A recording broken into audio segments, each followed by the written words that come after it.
So that should be on. That's There you on. go. Green, speak.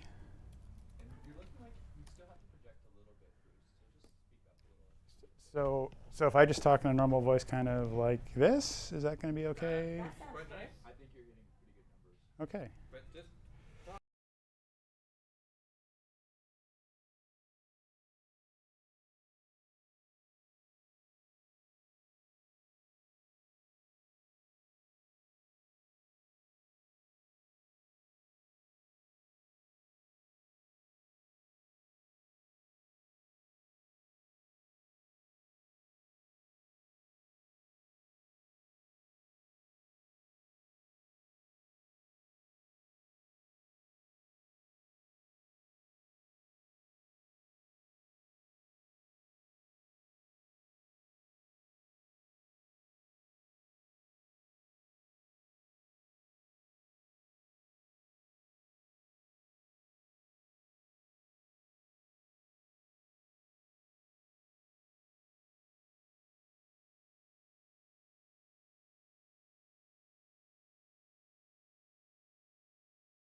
Welcome, everyone. The July 9th, 2024 regular council meeting is called to order at 4 o'clock.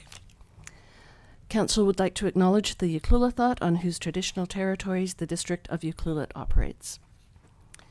Audience members and delegates are advised that this proceeding is being video recorded and broadcast on YouTube and Zoom, which may store data on foreign servers. Are there any late items? Seeing none, may I have a motion to adopt the July 9th, 2024 regular council meeting agenda as presented? So moved. Councillor Anderson, I'll second. Councillor Mafty, all in favor? None opposed, and that carries. There are 5 minutes for adoption this afternoon.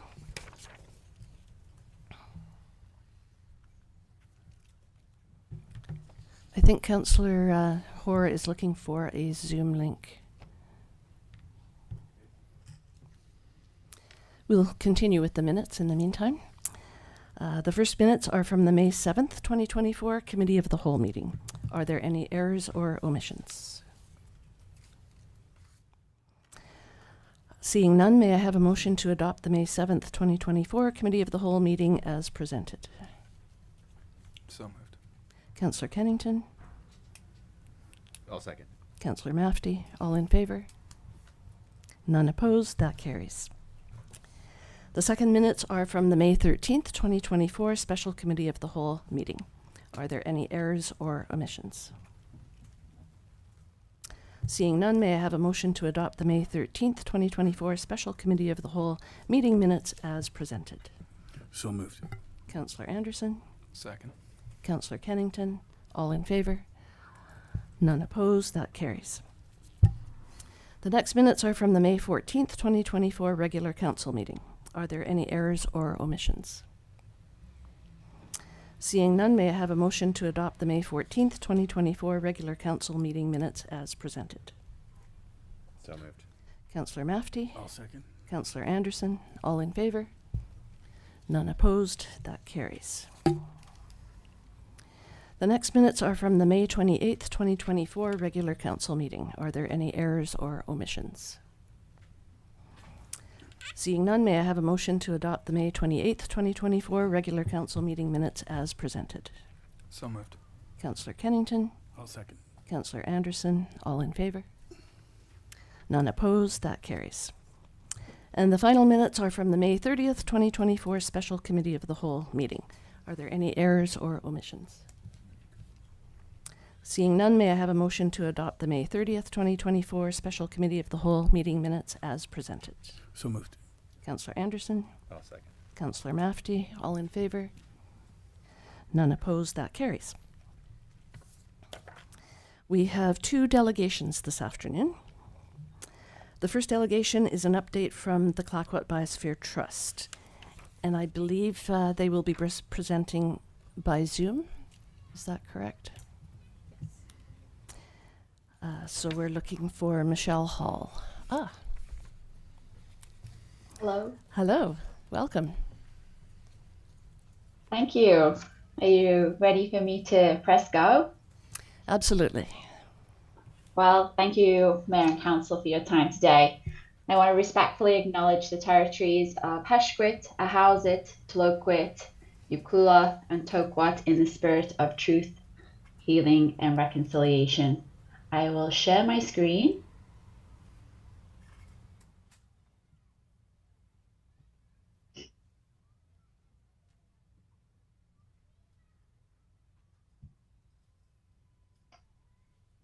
Okay, so CBT held our AGM on June 20th, and I'm excited to present a few pages of our 2023 annual report and an update on behalf of the team.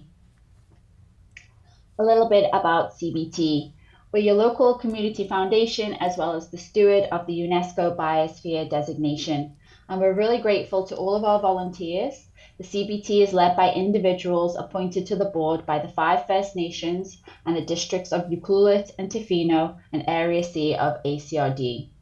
But we have over 60 volunteers involved in our various grants and project committees, and our mission is to assist the communities of the Biosphere region by providing funding and logistical support for community well-being, reconciliation, education, conservation, and sustainable development. I'd especially like to recognise Sarah Evelina and Tony Buston, appointed to the CBT by the District of Ucluelet, who both actively participate in the CBT board. So just to share a few highlights from last year and a couple of our priority areas. In the area of sustainability, research and education, we published our 5th Vital Signs report. And last year was the first time that we had an advisory committee to help identify the priorities, which led to new focuses in the report, such as truth and reconciliation and infrastructure and sustainability. We also launched an online data hub in an effort to ensure that data is accessible, and we'll update that as soon as new data is available. We've been hosting vital conversations, some on coastal safety, as well as calculating an expanded living wage, which is coming up in our plans for the fall. The West Coast Nest Education Tourism Initiative continues to grow and recover post-COVID. Last year, our efforts focused on hosting and providing coordination services for visiting school groups, as well as promoting and delivering education programs and events for tourists. For example, Nest hosted the 6th Fibre Art Retreat, which is really popular, at Black Rock, and this is education tourism in action by supporting local economic development during these non-peak times. Next, in the area of conservation, CBT is currently delivering a 5-year project to enhancing biodiversity conservation in efforts in the region with funding from Environmental Climate Change Canada, and this is part of a national project with the 19 other biosphere regions. Our goal is to provide stewardship, restoration, and conservation support in ecologically important areas, which are being recognised as contributing to Canada's conservation targets, including Indigenous Protected and Conserved Areas, otherwise known as IPCAs. All of this work is happening with partners, and it was really exciting to bring many of these partners together in the regional forum last fall. We had over 65 participants with a focus on environmental research, stewardship, restoration, and sustainable development. That group met again in the spring, and their plans are underway to meet again in the fall. Our Empowering Youth programme has grown significantly in recent years with the leadership of Jason Sam, a CBT staff member. Our Youth Advisory Committee granted $12,000 to youth-led and youth-serving projects last year, and we're so grateful to the support of the ACRD for this pilot programme, which continues on successfully. Our Education Award programme has expanded to include a Lifelong Learner Award for a mature student, and we also have a paid youth internship during the summer, and they started last week. Jason also works on the Expanding Truth on and Way Forward project in partnership with Ucluelet Secondary School and the Legacy of Hope Museum with funding from the Canadian Heritage. In September, 9 classes engaged in multiple projects to learn about the history and legacy of the Canadian Indian residential school system. Their artifacts of learning were educational and inspiring. From poetry to orange t-shirts, the students shared their learning with the community on September 30th. Over 165 community members attended the event, and plans are already underway to expand this in September this year. As a responsive and trust-based local funder, the CBT has continued to adapt our annual granting programs to ensure that funds are accessed where they're needed most. Last year, we awarded the highest value of grants in our history, over $955,000. These grants range from $50 to $20,000 for 119 local projects. Of the 47 organisations funded, there were 9 organisations that were first-time CBT grant recipients, which is great. With new granting eligibility requirements and guidelines from the CRA, our teams worked hard to expand our policies and support a wider range of organisations as a result. We also offered new Chalmers language grants for the first time last year with leadership from an advisory committee. In addition to the Canada Fund, CBT is also home to 12 community funds, which provided 30 grants to all areas of activity. And we're really grateful to be working with those donors that are aligned with our values and choose us as a partner in their philanthropic community work. I'd like to recognise the contributions that all CBT grant recipients make to the UNESCO Biosphere designation. Supporting these projects is one way that we work together to all achieve our shared mandates. Take a closer look at the projects in the annual report when you have a moment. I'm going to take this opportunity to give a quick update on the Clackatt Sound Biosphere Centre, which is a unique and regional project. As most of you might already have heard, CBT purchased the property at the top of Olsen Road in 2019 and successfully rezoned that land. 2023 was a year of continued momentum for the Legacy project, and the centre really will bring the region together to advance all of our areas of work, including reconciliation, youth empowerment, climate action, biodiversity, and food security. Some of the key features of the Biosphere Centre and how it looks: it's approximately 9,400 square feet of purpose-designed space over 3 levels. The first floor of the centre includes a visitor centre with interactive displays and exhibition materials, a library and archive section which will be accessible to the public, an elders room to invite on a dialogue on issues such as language preservation and community needs, and it will also have a community hub, which is a mix of private workspaces and desks and meeting rooms for research and collaboration among the community. There'll be 2 residential units for staff and visiting researchers, and then on the second floor of the centre there'll be indoor and outdoor teaching and education space for educational youth and training programmes. There'll be a fantastic teaching kitchen to deliver food security, food preservation and culinary training. And we were really excited to share the news with the Ucluelet Co-op last month in their AGM of their support for the teaching kitchen. So that's the layout of the centre. I wanted to highlight 2 really special aspects of the centre, which is that it will be built for sustainability. So along with being a zero carbon building in alignment with Canada's zero carbon building standard, we'll also be following the Living Building Challenge Sustainable Green Building certification. Alongside hoping we make these significant reductions for energy and carbon, we'll also be collecting rainwater, which we hope will reduce the draw on the municipal water during the summer months. The building will also be built with inclusivity in mind, a safe and welcoming space for all.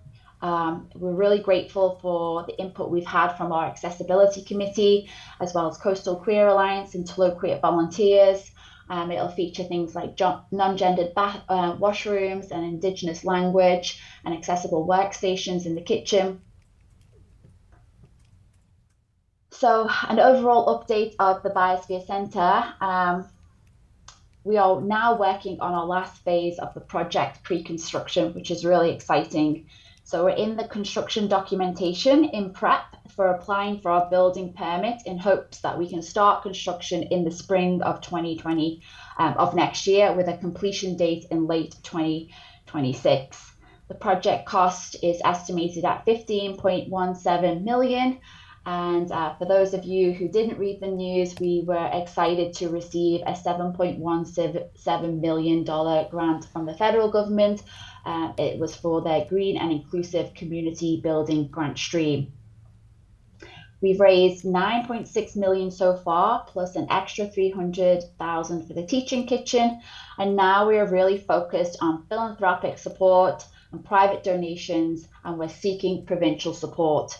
We've requested $5 million, and we're working with various ministries. And as you know, election year brings some uncertainty. So how else can you help this regional and legacy project? We would really love you to consider expressing your support to the Honourable Minister Osborne and other provincial contacts. Your voices would be really appreciated. Thank you for the time to give this update. I'm going to stop my sharing. And that's all from me. Thank you, Michelle. Are there any questions for Michelle from Council? No, it was a great read, the annual report. Thank you very much for that. And thank you for presenting today. Thank you.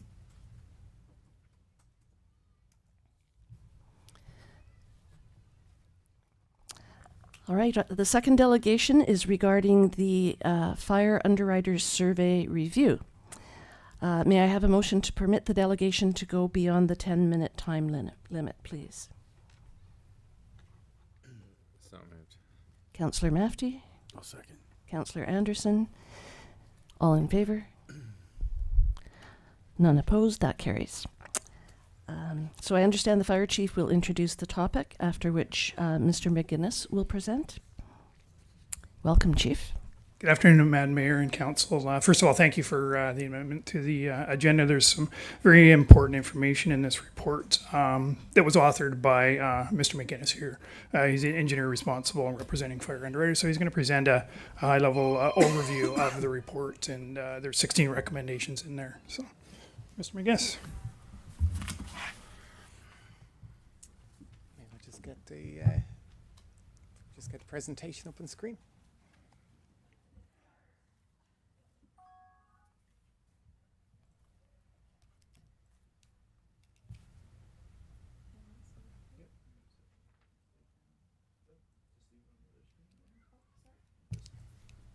Just while I'm waiting on that, I'll introduce myself. My name is Robert McGuinness. I'm the Technical Director with the Fire Underwriter Survey.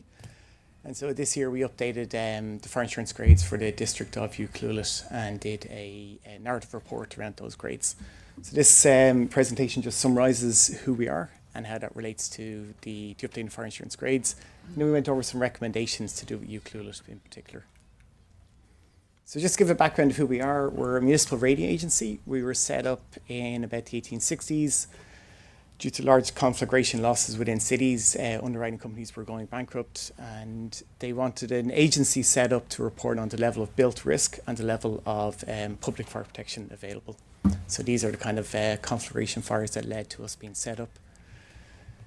So in 1866 in the US, the National Board of Fire Underwriters was set up to report on the levels of risk and levels of public fire protection, and in Canada, the Canadian Fire Underwriters Association, which is now FUS.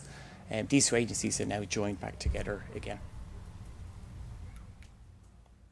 So the way the Fire Insurance Grading Index works is that we collect information on the built environment, the fire department, the water system, the road networks, and so on. We do a risk assessment. We determine fire insurance grades around the community. We host this in a centralised area that we call the index. And then we deliver this to the insurance industry as probably our biggest user through a web service or through an online platform. So just to give a snapshot, in 2019, we're just looking at how some of the insurance companies will query properties within our system. So this is a snapshot of Vancouver, just to show kind of a good distribution of use of our system. This is in 2019 in Ucluelet, again, querying properties within the district of Ucluelet. So as a visual, this is what the grading index looks like. Somebody would put in an address and it would return information about the levels of public fire protection, the distance to the fire hall, the grade associated with the fire hall, the closest hydrant, and so forth.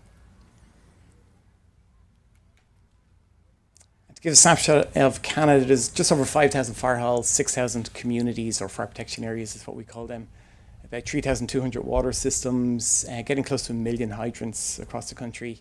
And then when we look at the civic addresses we have in our system, it's about 15 million in our system. So this is what we call the public fire protection classification just on the left here. So it's a 1 to 10 scale, with 1 being the best level of public fire protection compared to the built environment, and 10 being no recognized level of public fire protection. So on the left here, I've just posted the number of communities in population range 1,000 to 5,000. And we can see that on average it's about a 7, and the district of Ucluelet sits in that banding with a PFPC 7. Again, 1 to 10 scale, 1 being the best. On the right, I'm just showing a loss correlation. This is how the insurance companies determine the rates they will assign. There's a higher relative severity of loss in a 10 category than in a 1 category. So there's 2 fire insurance grades. The first one, the public fire protection classification, applies to all properties other than 1 and 2 family homes. And then there's a simpler system in dwelling protection grade, which is just 1 and 2 family homes. However, if you are running, say, a business out of your home, you're under the public fire protection classification. That's considered commercial. So the first step we did in Euclid was we did a risk assessment. We follow, there's a link to our what's called required fire flow document. It tells you how to determine the fire risk assessment. We complete this for the whole of the district of Eucluelet. So this sets the benchmark that we're measuring against. After this, then we collect information on the fire department resources, the number of firefighters, the training and so forth, the apparatus. We look at the water systems, the reservoir placement, the capacity of the reservoirs, the distribution of hydrants within the system. And essentially we assign then, these are the different areas that we look at. So the fire department is 40% of the overall grade. The water system is 30%, prevention programs is 20%, and communications or the 911 is 10%. So if we look to the top right here, you can see a sample of the first kind of bar there shows the credit received based on the level of risk. And the first chart or the first bar represents the number of pumper companies within the district. Second would be ladder, third would be distribution, and so on.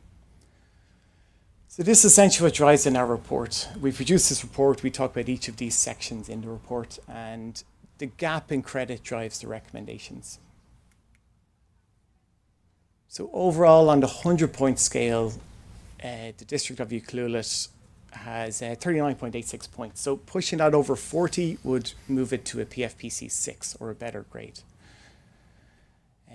Each of the sections have their own relative classification on a 1 to 10 scale. Again, 1 being the best. So the fire department is a 7, water supply is an 8, prevention programs are a 4, and communications is a 2. This is the dwelling protection grade. I won't get into this in too much detail, but essentially 3A, or what we call volunteer or paid on-call staffing, applies to the district of Eucluelet. In hydrant protected areas and in non-hydrant protected areas, a DPG 4 applies. So in summary, the last update we did was in 2018. There was a PFPC 7 applied. This year, 2024, it's still a 7. We put the grades on provisional in this case, which is an indication to the underwriters that we may remove recognition. And I'll point to this reason in 1 minute. Again, the grades remained the same in 2018 to 2024, 3A and 3A provisional. So the main highlight behind the provisional is that it's not common for us to ever see a municipality that doesn't do hydrant maintenance. Typically, we see a yearly hydrant maintenance program or some kind of frequency. You take a large municipality, it might be once every 2 years, but there's a defined frequency around hydrant maintenance. So in Euclid, we didn't find a hydrant maintenance program in place. In our system, we consider hydrants that aren't maintained as private. So how we relate this to the insurance industry, and it's hard to read from here, it just says on the right here, we say, look, we don't know about this hydrant. The system is recognized, but we would suggest you contact the property owner and determine the hydrant maintenance. If it's not being maintained, do not recognize the hydrant. So we've kind of put in the report here, said, look, for a period of 6 months, we've maintained this provisionally to allow time to respond whether you put in a hydrant maintenance program or not. But so currently, it's status quo, it's a 7, which just says provisional beside it. Aside from this, and I'll kind of speed through these because I know there's not a huge amount of time here, but as I said earlier, each are recommendations which are listed in the report, and we've discussed them in depth in the report, why we're recommending this. They're related to the gap in credit. So the first one was replacing engine 2. It's coming towards a 25-year period. That's the maximum for recognition for fire insurance grading. So this is what drives these recommendations. Replacing it would address these 3 areas of the grading. The second recommendation was around fleet alignment. District of Euclid has started to talk about, I wouldn't say fully realigning a fleet, but just kind of changing from a certain type of apparatus to a dual type of apparatus and how that would affect the grades. And we showed it was positively affect the grades. Again, there was a future consideration for an aerial. This is kind of very far down the line. It's to do with 3-story buildings or more. Euclid would have a notable number of 3-story buildings. And then again, adopting an apparatus replacement schedule. Firefighter staffing is quite an issue in Ucluelet. It will be on the lower side. We can see this under item 7 here. There's a large gap in credit. This was related to training facilities, recommendation 6, and it's one of the more highly weighted areas within the grading. Slightly less than the upgrade replacement of the fire hall. We were provided a feasibility study discussing the fire hall and the age of the fire hall. And then this is more related to pre-plans. So this is kind of a simpler recommendation. They're pre-planning buildings other than 1 and 2 family homes. Again, related to prevention programs, I won't get into these in too much detail. They're all addressed in the report. Recommendation 9, risk assessment, improve cooperation with development business license in the contract response area. Develop a public education programming. Improve the number of inspections completed. And then to go down to the water supply, I won't go into these in any detail. Essentially, the district has done a full study where all of this was discussed, and we were provided this study. So really all the recommendations in that study were just what drove this. We would reflect the same on that. So recommendation 13, implement the recommendations in the study. Number 14, hydrant maintenance program. Number 15, improve hydrant coverage. Number 16, improve hydrant distribution throughout the municipality. So finally, this is the dwelling protection grade map. And what you're seeing here is that if you look at a property, this is how the grades are applied to that property. So when an underwriter put in an address for a property, if it's in this green area, they will receive a grade of a 3A. If it's in the orange, it's a 4. And the rates are adjusted accordingly related to these areas. And then this is the commercial grade or the public fire protection classification. I'm always asked about how this affects the rates for properties. And so just to bring up a quote from one of the largest insurance companies, the pricing actuary who would determine rates. This is what they're saying. We do differentiate our rates on a 1 to 10 scale, but it's the extent that we can share this because rating is proprietary. And that's how the insurance companies compete with each other.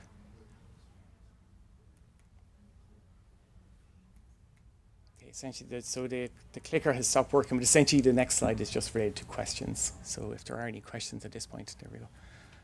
I'll take those questions. Great, thank you, Mr. McGuinness. Any questions from councillors for Mr. McGuinness? I have one really quick question. In one of your first slides that showed the number of communities, there were virtually none that had the highest rating, and it seemed that most were in that sort of 6, 7, 8. Exactly correct. So yeah.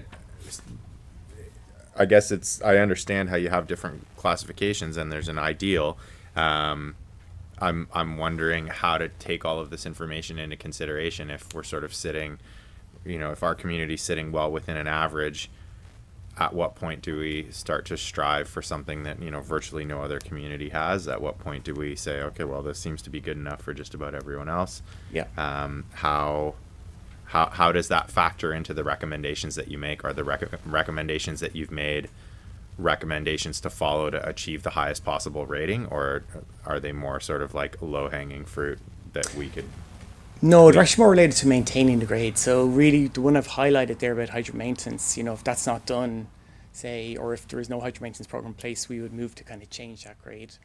The second recommendation is related to the age of apparatus. There's one apparatus coming to 25 years. And in the report, I discussed this in detail. Currently, Ucluelet gets 52% credit within the apparatus capability, but not replacing that would reduce it to 25%. So essentially, the recommendations are, I suppose, a mix, but the initial couple of recommendations that I put in there are more to maintaining those grades rather than improving them. However, putting a hydrant maintenance program in place, solely doing that, on a 100-point scale, it's currently at 39.86, I believe it was. Solely doing that would push it to a PFPC 6. So I suppose there's two sides. It would improve it, but not doing it, we would reduce the grades. Sure. Thank you. That's very helpful. Question for Chief Geddes. I thought that we had initiated a fire hydrant maintenance program, even just recently, perhaps? Through the mayor, no, we haven't. I've been asking actually since I got hired here about hydrant maintenance. And now it's come to light where it will have an effect on insurance grading. And that's typically an operations issue. It's done by operations yeah, pretty much 100% of most towns. So developing that program and rolling it out. So. So that's on the on your work plan, I guess. Yes, with operations With mainly. operations. Yes. Perfect, thank you. Any other questions? No? Okay, well, thank you for your presentation and your report. That was really interesting news, and glad to see that we have a good rating, but it's going to get better. Thank you.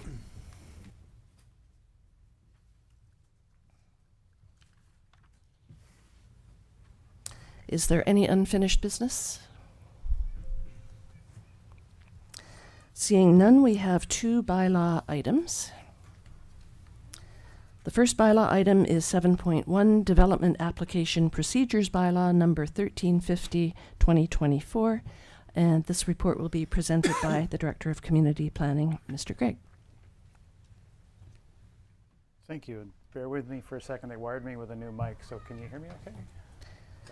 If you speak up, yes. Okay, I will try to do both here. New mic, and we'll project a little bit. Let me share my screen.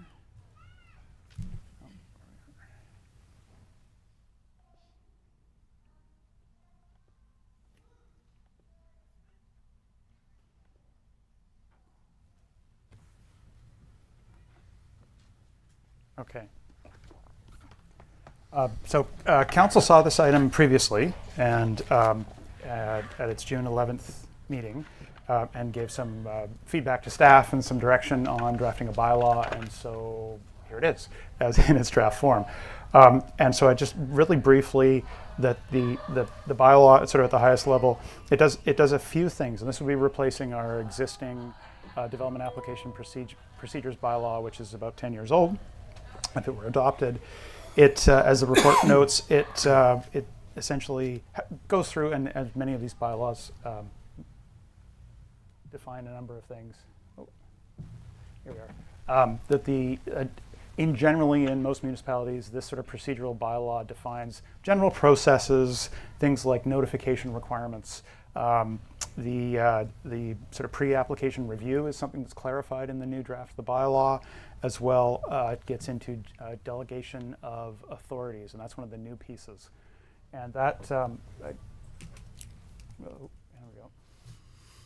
There we are. This slide I actually found from council orientation a year ago. So it sort of lists on the one hand the permits, the type of things that today under our current bylaw would come to council.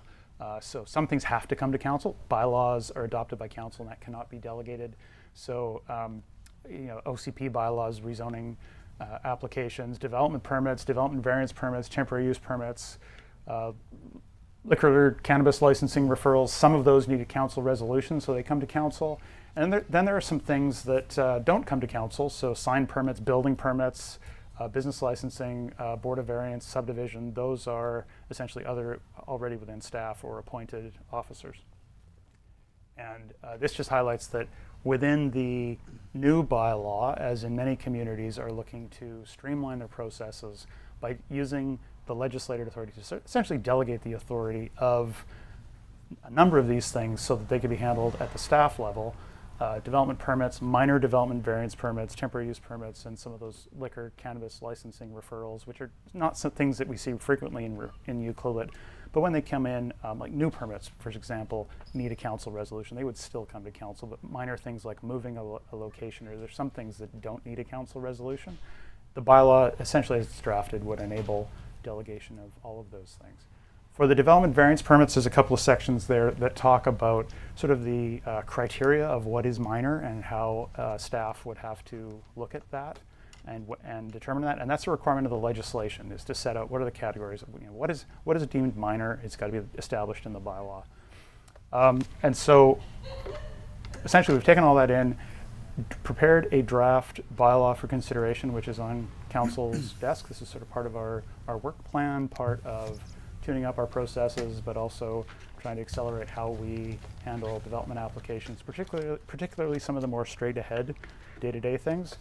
The other thing I'd highlight is that under the delegation, as one of the directions from council was, if a permit is going to staff, essentially it's at the staff level. Those delegated permits could be approved by staff.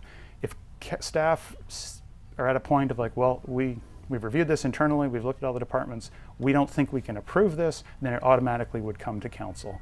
The default would be, it's sort of delegated for approval or for council consideration. So it wouldn't be a matter of staff rejecting it and then someone having to appeal to council, it would just come to council. The other piece that's in there is if there's something that just seems like, hey, this is of community interest, it's really prominent. And that the example we talked about in the office is if something where maybe it's not a huge development, but it's in the most prominent location in town and everyone sees it day to day and it does really affect the form and character of the street, well, that, I think we'll have some, obviously discretion to say, hey, council ought to see this. And as I think I explained previously, if it's something that, a council member is going to drive by and kind of do a double take and wonder where that came from without seeing it, well, then we want to make sure council sees it first. Other than that, I just see if there's questions about the bylaw. The bylaw is draft. It's we're recommending the council consider give life to it by giving first through third reading potentially of it. If there are changes or amendments, then certainly we can discuss those. But first, I'll just see if there's any questions. Thank you, Mr. Gregg. Questions? I think we went through this point by point pretty thoroughly at the last meeting, so I don't see anybody with any questions. Would council like to make a motion?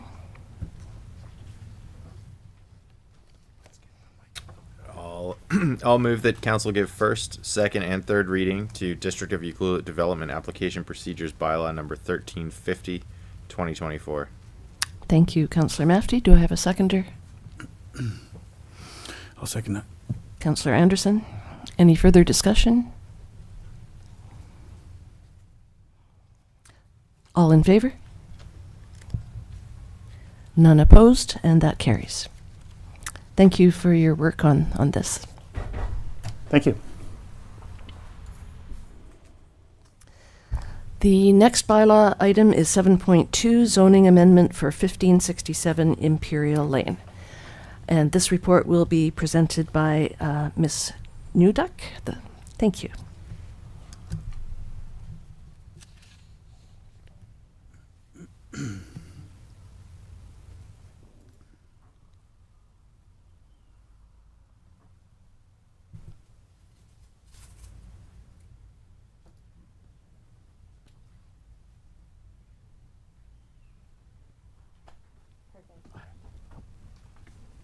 Great. Thank you. Through the mayor, during the June 11th council meeting, council was introduced to zoning amendment bylaw number 1342 pertaining to 1567 Imperial Lane. At this council meeting, council directed staff to give notice of first reading for the bylaw, and notification has been completed. And given that this is a bylaw where council is prohibited from holding a public hearing, council is now in a place today to consider first, second, and third reading of the bylaw and adoption. So in general terms, the bylaw is to bring the current single-family dwelling that is on the subject property out of lawful non-conforming status. The property is zoned CS1, and the bylaw would add a text amendment to permit single-family dwelling as a principal permitted use for the subject property within its zoning of CS1, which is Village Square Commercial. Additional background information is in Appendix B, and I'm happy to answer any questions. Thank you. Any questions for Ms. Newduck?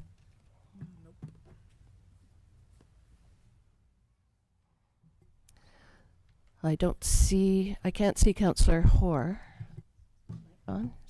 She's saying no. No questions, Councillor Hoare? Okay. There are two motions, and I believe they should be moved separately, correct? Yes. I will move that council give first, second, and third reading to the District of Ucluelet Zoning Amendment Bylaw number 1342, 2024. Thank you, Councillor Kennington. I'll second that. Councillor Anderson seconds. Any further discussion? Seeing none, all in favor? None opposed, that carries. Now I'll move that council adopt the District of Ucluelet zoning amendment bylaw number 1342, 2024. Thank you, Councillor Kennington. Do I have a seconder? I'll second. Councillor Mafty. Any further discussion? Seeing none, all in favor? None opposed, that carries. Thank you very much. We have 8 report items this evening. The first report item is 8.1, Fire Department Apparatus Replacement. This report will be presented by the Fire Chief, Chief Geddes. Through the mayor.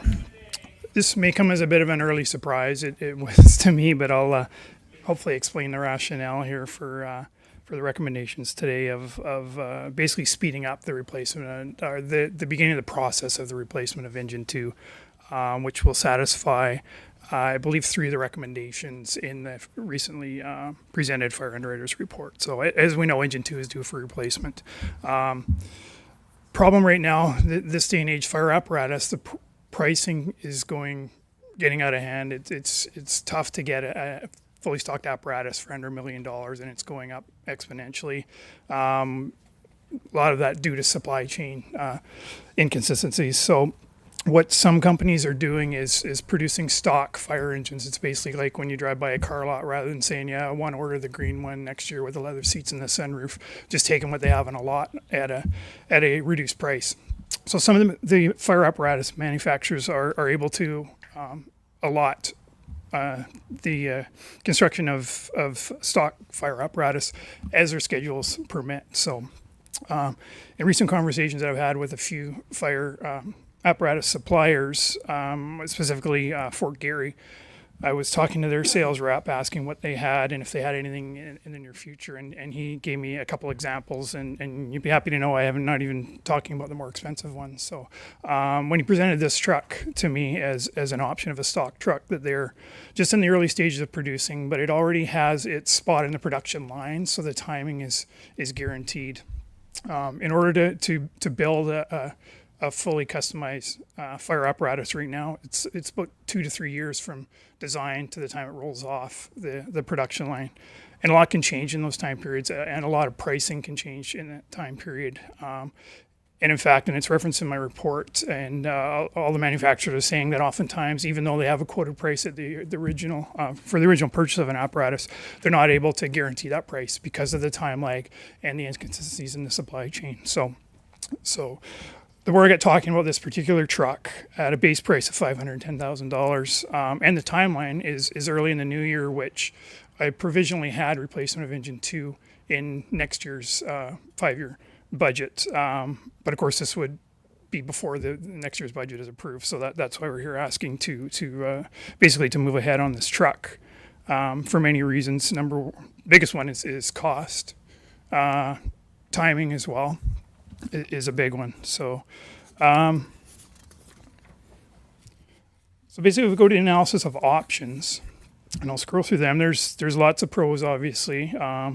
There's a few cons and financial implications. So we'll just maybe take some time to go through that. So the biggest pro right now is significant savings. Originally, I had I'd asked for $800,000 in the provisional budget for next year to replace an apparatus, and the more I looked into it, I was trying to figure out how I'm going to replace a brand new truck for $800,000. So that's number one, cost savings. Time lag, we already talked about that from concept to delivery. So this will be a guaranteed delivery of sometime in the spring next year. So once it gets on the assembly line.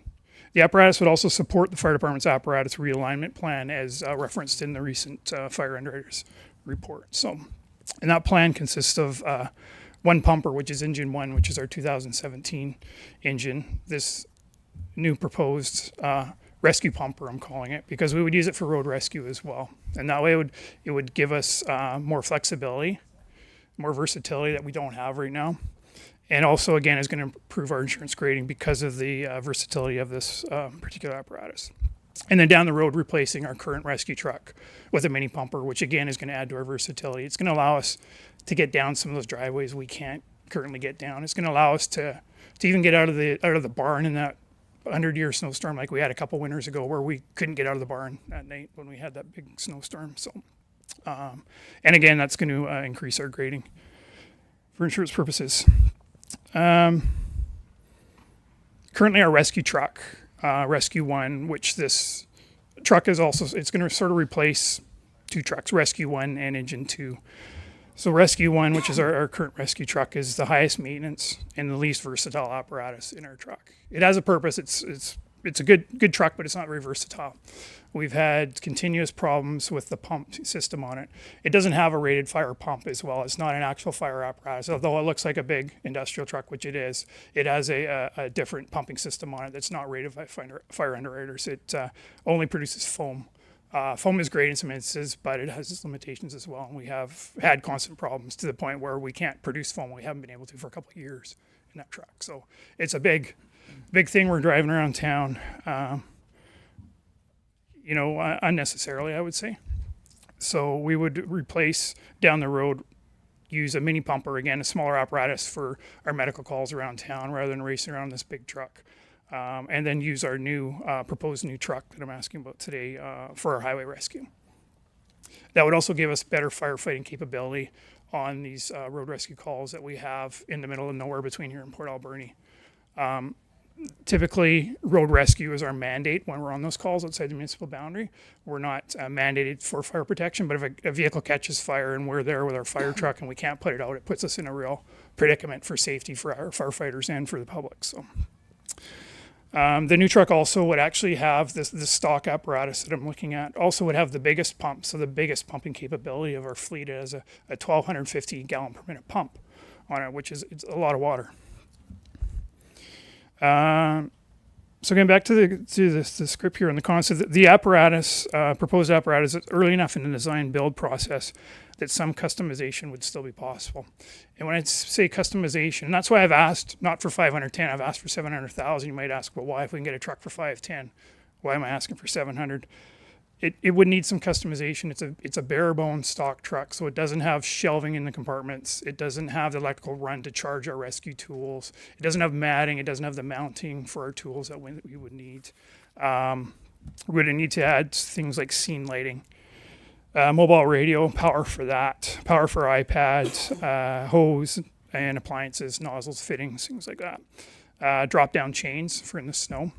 We have what's called instant change on all our apparatus, and it says a chain system that actually runs off the wheels and it cleans a swath in front of you rather than traditional chains that wrap over wheels. And they're quite effective in certain situations. So that's what I mean by customization of this new apparatus that would be required. Since the apparatus would be purchased brand new, its usable lifespan could be maximized to 25 years because we would have all the historical records in our records management place system within the district. Of course, we have our current firehouse size limitations. This truck, the first question I'm asking when I'm looking at new apparatus is, number one, is it going to fit in our fire hall? This one will. So that was question number one. A few things about Fort Garry, the manufacturer. So it's the largest builder of fire apparatus in Canada and been in business over 100 years. And the sales office in particular is in Nanaimo, so it's very much a Canadian company, very much a local company.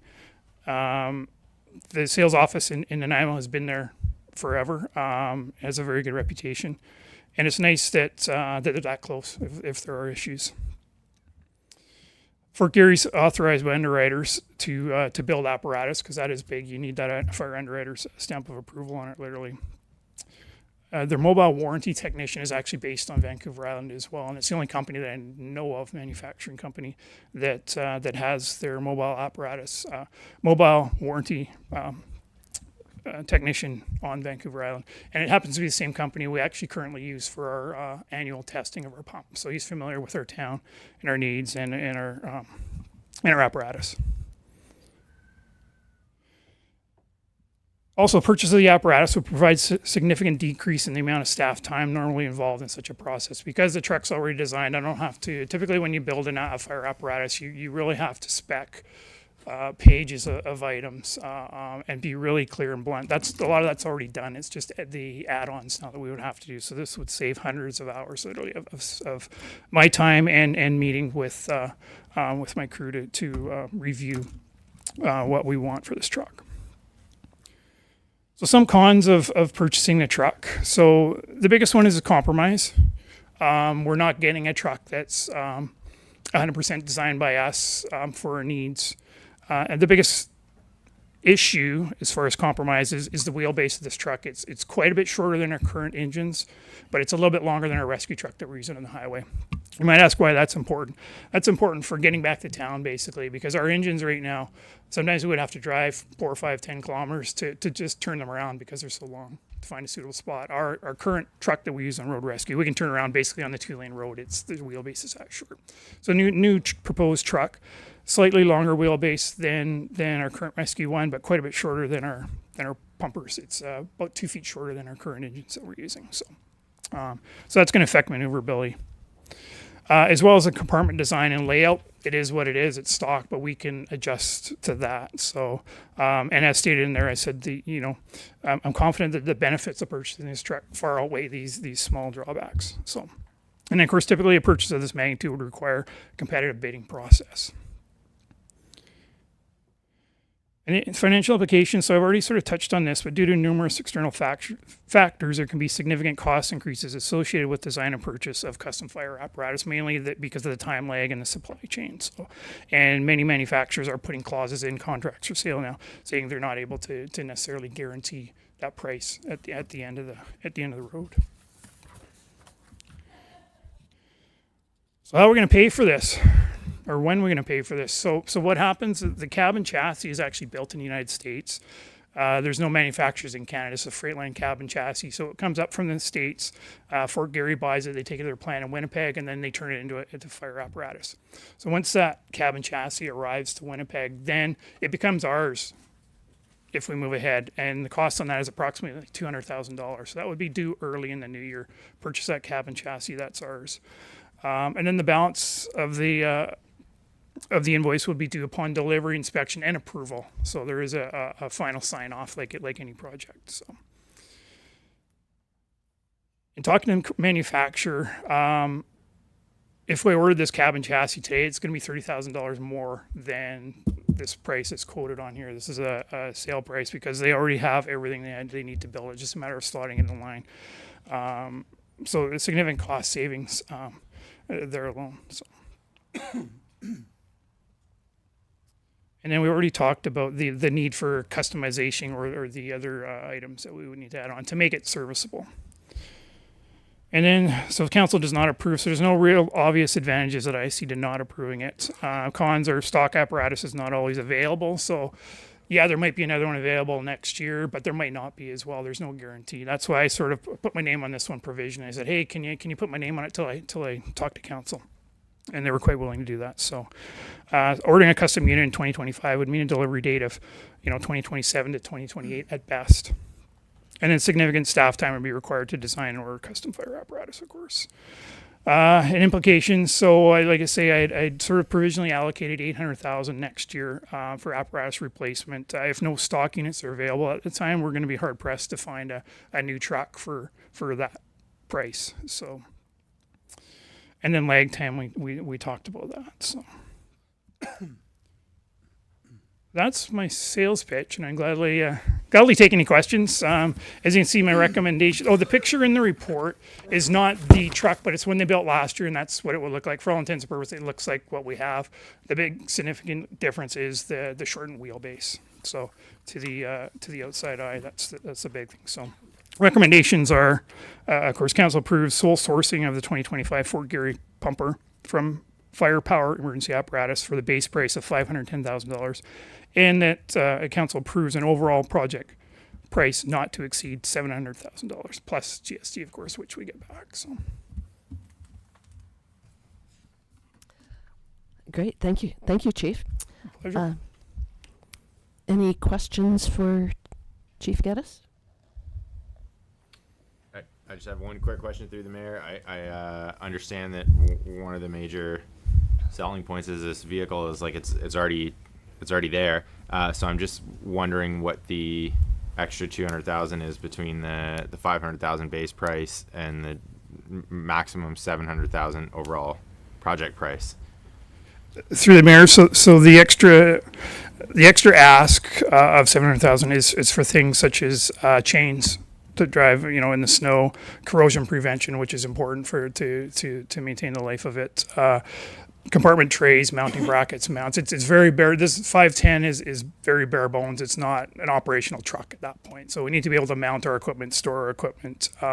Things like scene lighting, which are really important. Most apparatus have. This base price doesn't include that. Adding a mobile radio. Of course, we need a radio, and then power for our rescue tools. We need power run to the back of the truck, and as well as potentially some new hose and new appliances with that budget permitting. So that's why I'm asking for more than the 510, just to make it so we can get it and actually have it serviceable and put it in service right away is the goal. Thanks. I remember you mentioning all that. It just wasn't, the connection wasn't clear in my head that's what the extra money was going to be paying for. Thank you. No problem. Any other questions for the chief? Councillor Anderson? More of a, I'm a huge fan of the fire department, and I've seen you guys in action, so I think Thank you. we're lucky and lucky to have you. More of a question for maybe Mr. Lawrence. So I was just thinking, how does it work with the budget at this point? Because we already have this one somewhat in the books, but we have to bump it up a little bit. Is there some numbers that have to get moved around? I'm actually going to pass that over to our Director of Finance. He's been waiting for a question like this. You're like, oh no, someone's going to do it. Perfect. I was waiting for this one. Yeah, because it's already in next year's budget, and it sounds like the outflow of cash is actually variable here. So if the outflow of cash is in next year, then it doesn't affect the budget at all. If it sounds like the only thing that potentially might be this year is that 200 grand deposit. If that's the case, then we might have to look at amending the budget, but we have the funds already, so we're able to fund it. It's just we might have to update the budget if that outflow is in this fiscal year. Excellent. All right, perfect. Thank you. Yeah, it sounds like that deposit is due immediately. Through the mayor, it'd be due early in the new year, so it would be in the 2025 calendar year. No deposits required until the cabin chassis arrives in Winnipeg, which is scheduled for January-ish of 2025. Perfect. That answers the budget question then. Any other questions for the chief? I loved your long list of pros. You like that? Good sales pitch. You're on to me. There are two recommendations, and they can be moved together if someone would like to make that motion. I can do that. Councillor Anderson? I'll move that council approve the sole sourcing of a 2025 Fort Garry fire pumper apparatus from Firepower Emergency Apparatus for the base price of $510,000, and would further move that council approve an overall project price not to exceed $700,000 plus GST. I'll second that. Councillor Kennington seconds. Any further discussion? All in favor? None opposed. That carries. Congratulations. Thank you very much.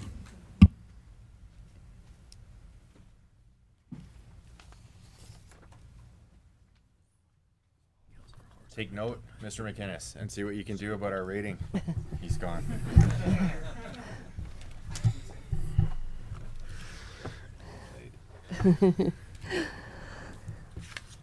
Okay, 8.2, the next report item is 8.2, Development Permit and Development Variance Permit for 1567 Imperial Lane.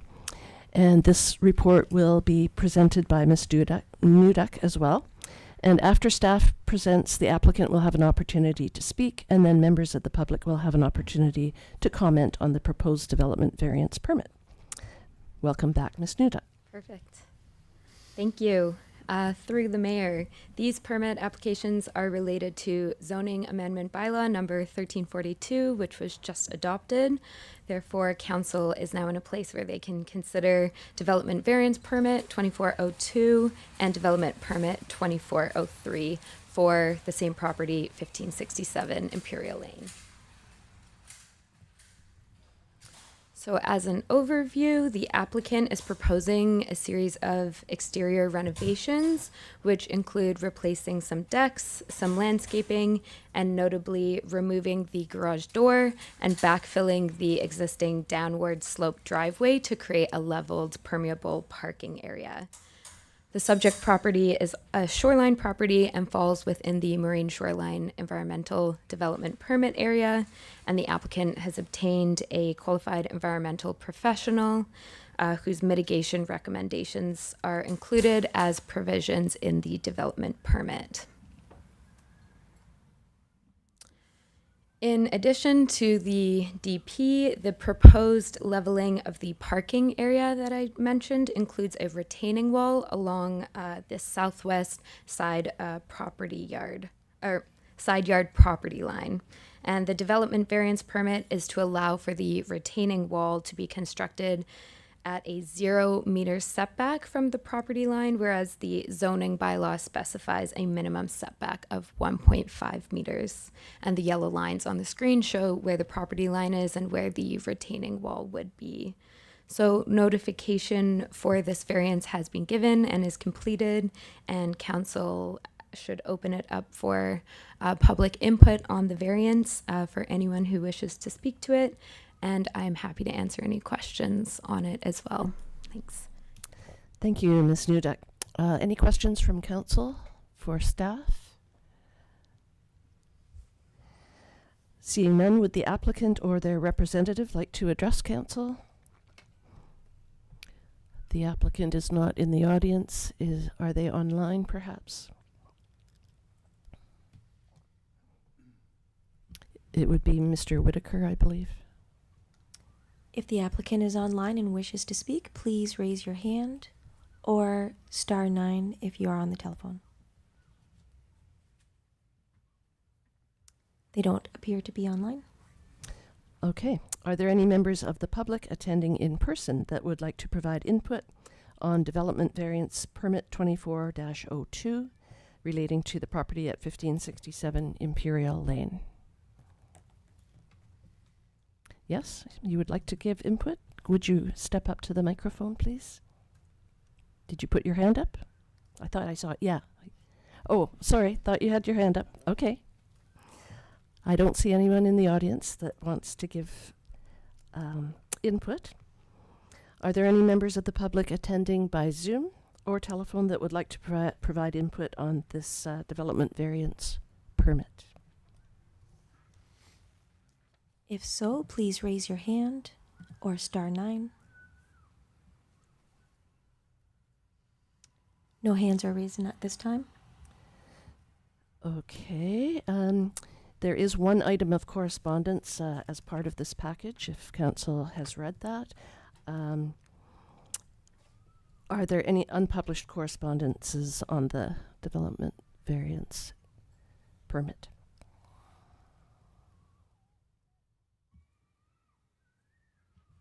There is no correspondence at this time. Okay, we have 2 motions, and I believe they need to be moved separately.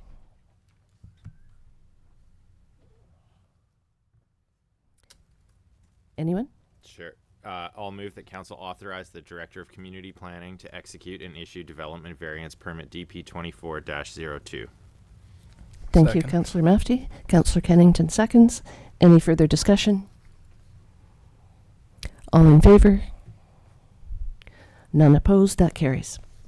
I'll further move that council authorize the Director of Community Planning to execute and issue development permit DP 24-03. Thank you, Councillor Mafty. Councillor Kennington seconds. Any further discussion? Wow, that's my first silent second. I like it. I saw a nod. All in favor? None opposed? That carries. Thank you very much.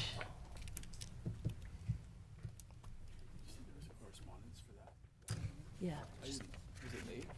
Nope. Ken Nakamura said the neighbor, he's like, go for it. Yeah, that's all I needed to hear, really. Yeah. So am I. Just stands in the way. Page 323.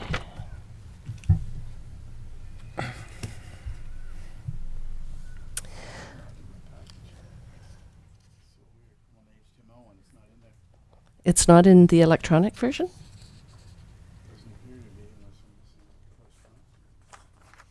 I've got it in mine here. HTML version? Yeah. Yeah, it's Appendix C, correspondence related to DVP 24-02.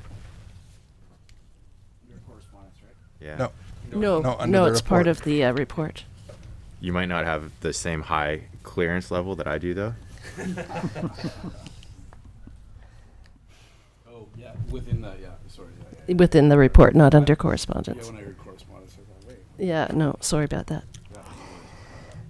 Yeah. The next report item is 8.3, Info Guide and Amnesty for Legalizing Secondary Suites. And this report will be presented by the Director of Community Planning, Mr. Gregg. I'll just share my screen, and while I'm at it, I'll ask Mr. Rotenberg if my sound level is okay with this new microphone location. You have to So speak up. Okay, maybe I need to project a little more. How's that, Joey? That's perfect. Okay. It seems like I'm shouting, so forgive me if I'm glaring at you. But so this item is really the first of, it's like Housing Policy Day in Ucluelet. We have a few items here on the agenda. So this is two things really to cover. One is a potential new policy around secondary suites, and the other is a guide, which I'll share what's in your agenda. I'll share it and just sort of overview what's in there. And this really comes out of some direction really that's on our work plan to initiate and communicate an amnesty program for legalizing secondary suites as part of the housing efforts we're doing.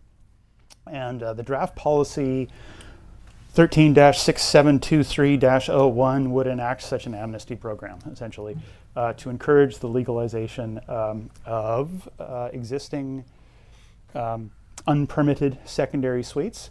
And then the second thing in the report is, again, the guide, which we've created here, which is still draft and has some placeholders, obviously, but helps explain what is required to legalize or even just building a new secondary suite, and that explains the process of that. So the policy, which is on the screen here, essentially there's two pieces of it. One is stating, just as a policy, there's no penalty if someone comes forward, and we want to put this out there. Really, again, it's about encouraging people to legalize an existing secondary suite. And the process for legalizing a secondary suite really simply is to obtain a building permit, and that in most cases requires confirming your smoke and CO alarms if necessary, sometimes looking at fire separation and exiting. So it generally is fairly minor changes of legalizing existing ones. However, as noted in the report, sometimes you'll have some things that come forward which simply cannot meet the minimum standards of the BC Building Code. And the example that comes up is if the ceiling height is just too low in a basement space, because the building code does set a minimum height even though they reduce it for a secondary suite potentially, if a building is just too low, it's probably impractical to lift a whole house and increase the ceiling height just for the secondary suite. I mean, so to say it's not impossible, but it's not practical or financially worth it for someone to go to those lengths. So that's noted in there. But really the policy is around encouraging them to be legalized, because essentially we know there's some number of secondary suites that exist where people are living. And this process is really about making sure they meet the minimum standards of health and safety that are in the building code. So the one thing is to encourage people to come in and to say, look, it doesn't mean you're risking getting a ticket just because you come forward and ask about legalizing your suite. The second piece, what we're suggesting, is to essentially advertise starting September 1st, no time better kind of promotion of waived building permit fee for anyone who's legalizing an existing secondary suite.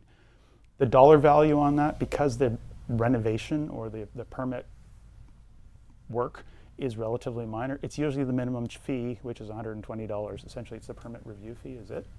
So it's a waiving. If it were, and we're probably talking in the number of, if everyone rushed in, it's probably a matter of dozens, maybe a couple dozen, three. We don't know how many are out there totally, but it's an order of magnitude of dozens. It's certainly something we could absorb within the existing budget. So the financial implication isn't like, oh, this is going to throw our revenue completely off and mess up the budget, but it might be, again, it's something that would help to promote, no time like the present to come forward with this. So maybe I'll pause there and see if there's any questions about the policy part, and then I can also go into just a quick overview of what this secondary suite guide is aiming at as well. Any questions for staff from council? I can't see Councillor Hoare.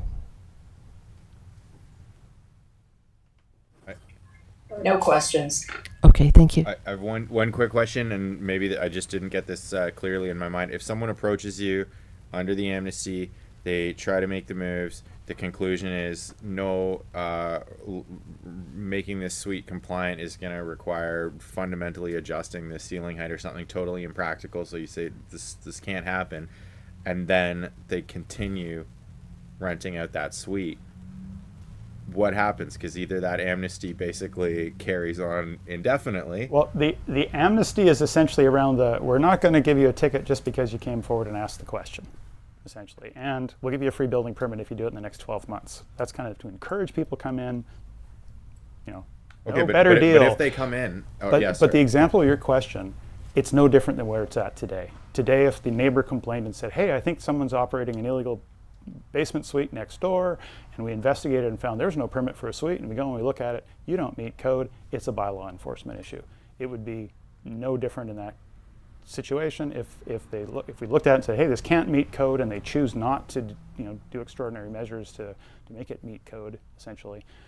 That's their choice. And if they continued to have somebody in what would be a suite that doesn't meet the minimum standards, then that would become a bylaw enforcement issue. But at that point, you would still have to wait for a complaint to investigate.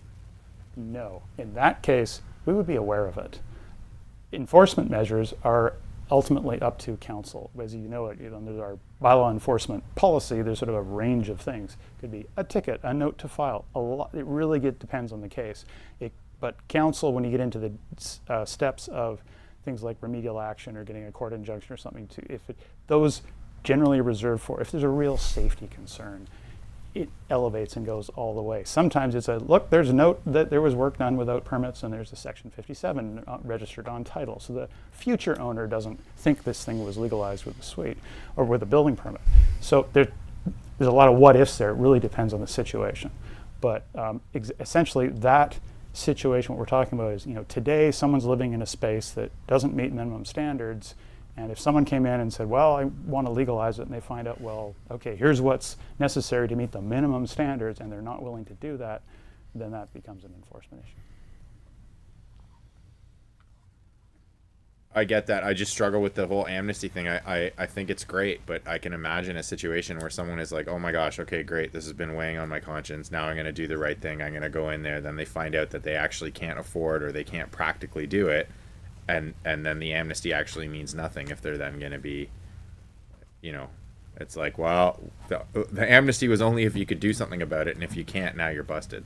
Well, I think that might discourage people. Well, I think essentially the amnesty, what we can't do is grant something less than the minimum standard, and we don't set the BC Building Code. The municipality can't change or lessen the standard of the BC Building Code.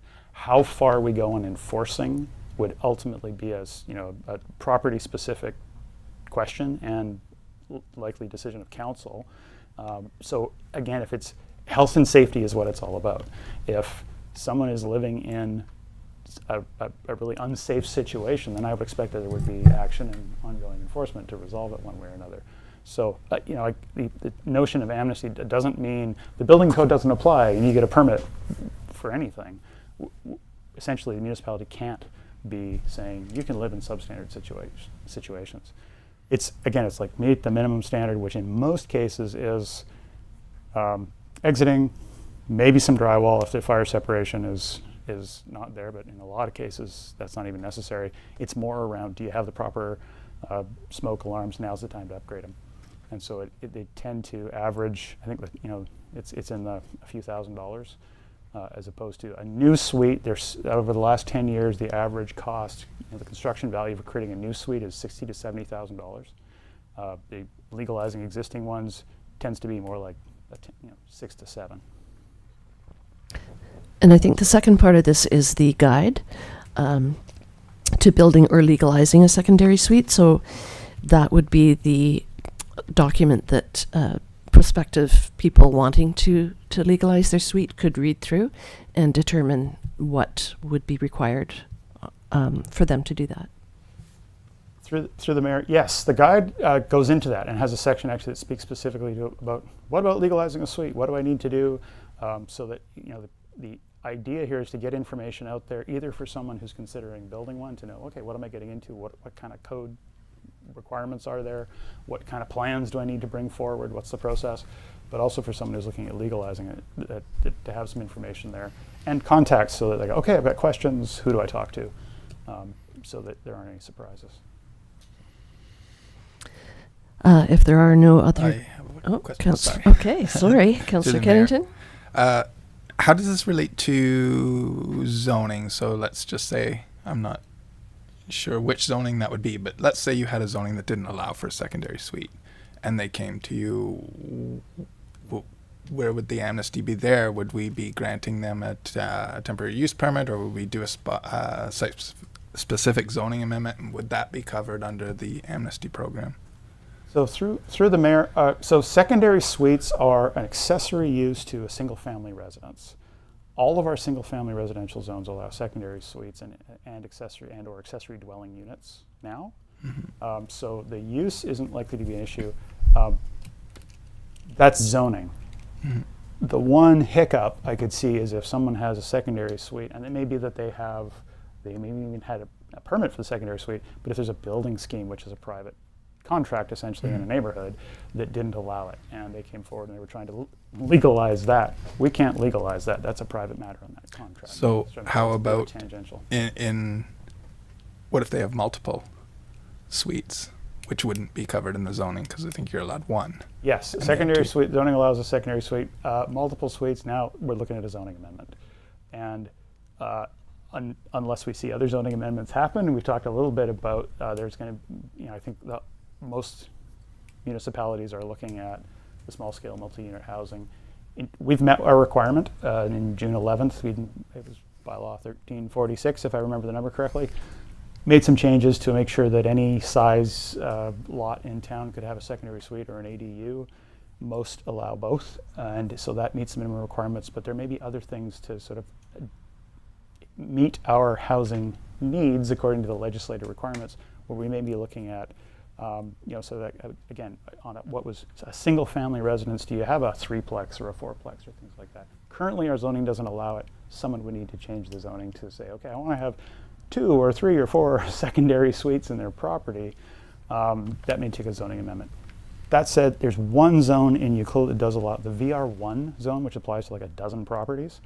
They are allowed to have 1 or 2 secondary suites. So full kitchen, full secondary suite. Really, that's a multifamily building of 3 units.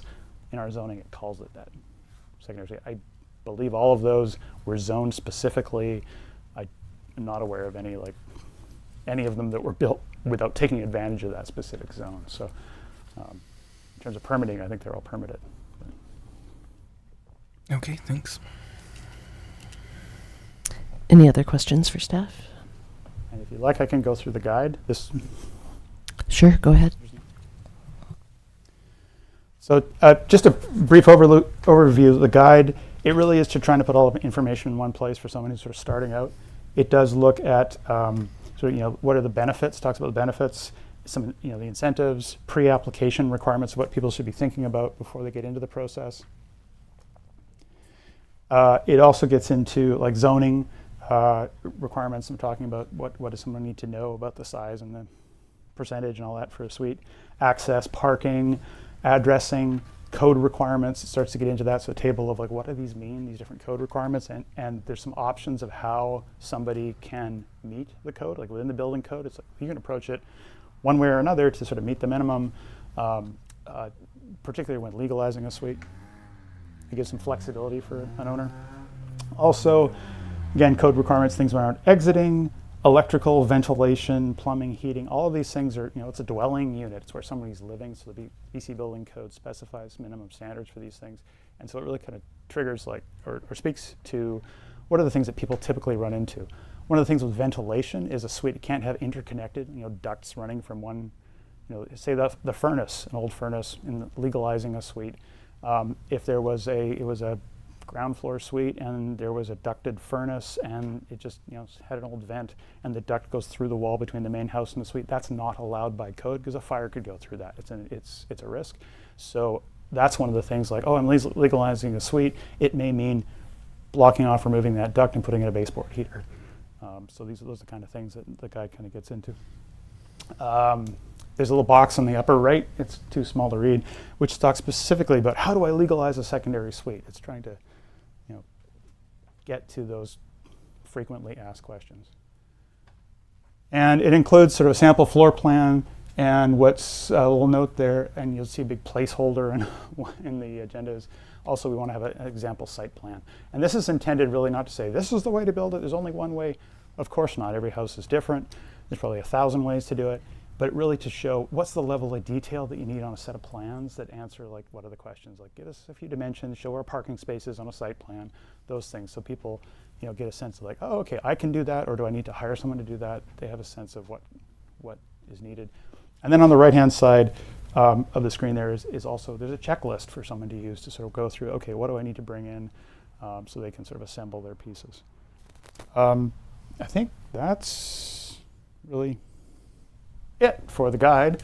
And I just want to give, staff have been working on this. Maddie, our building official, have been working on pulling this together.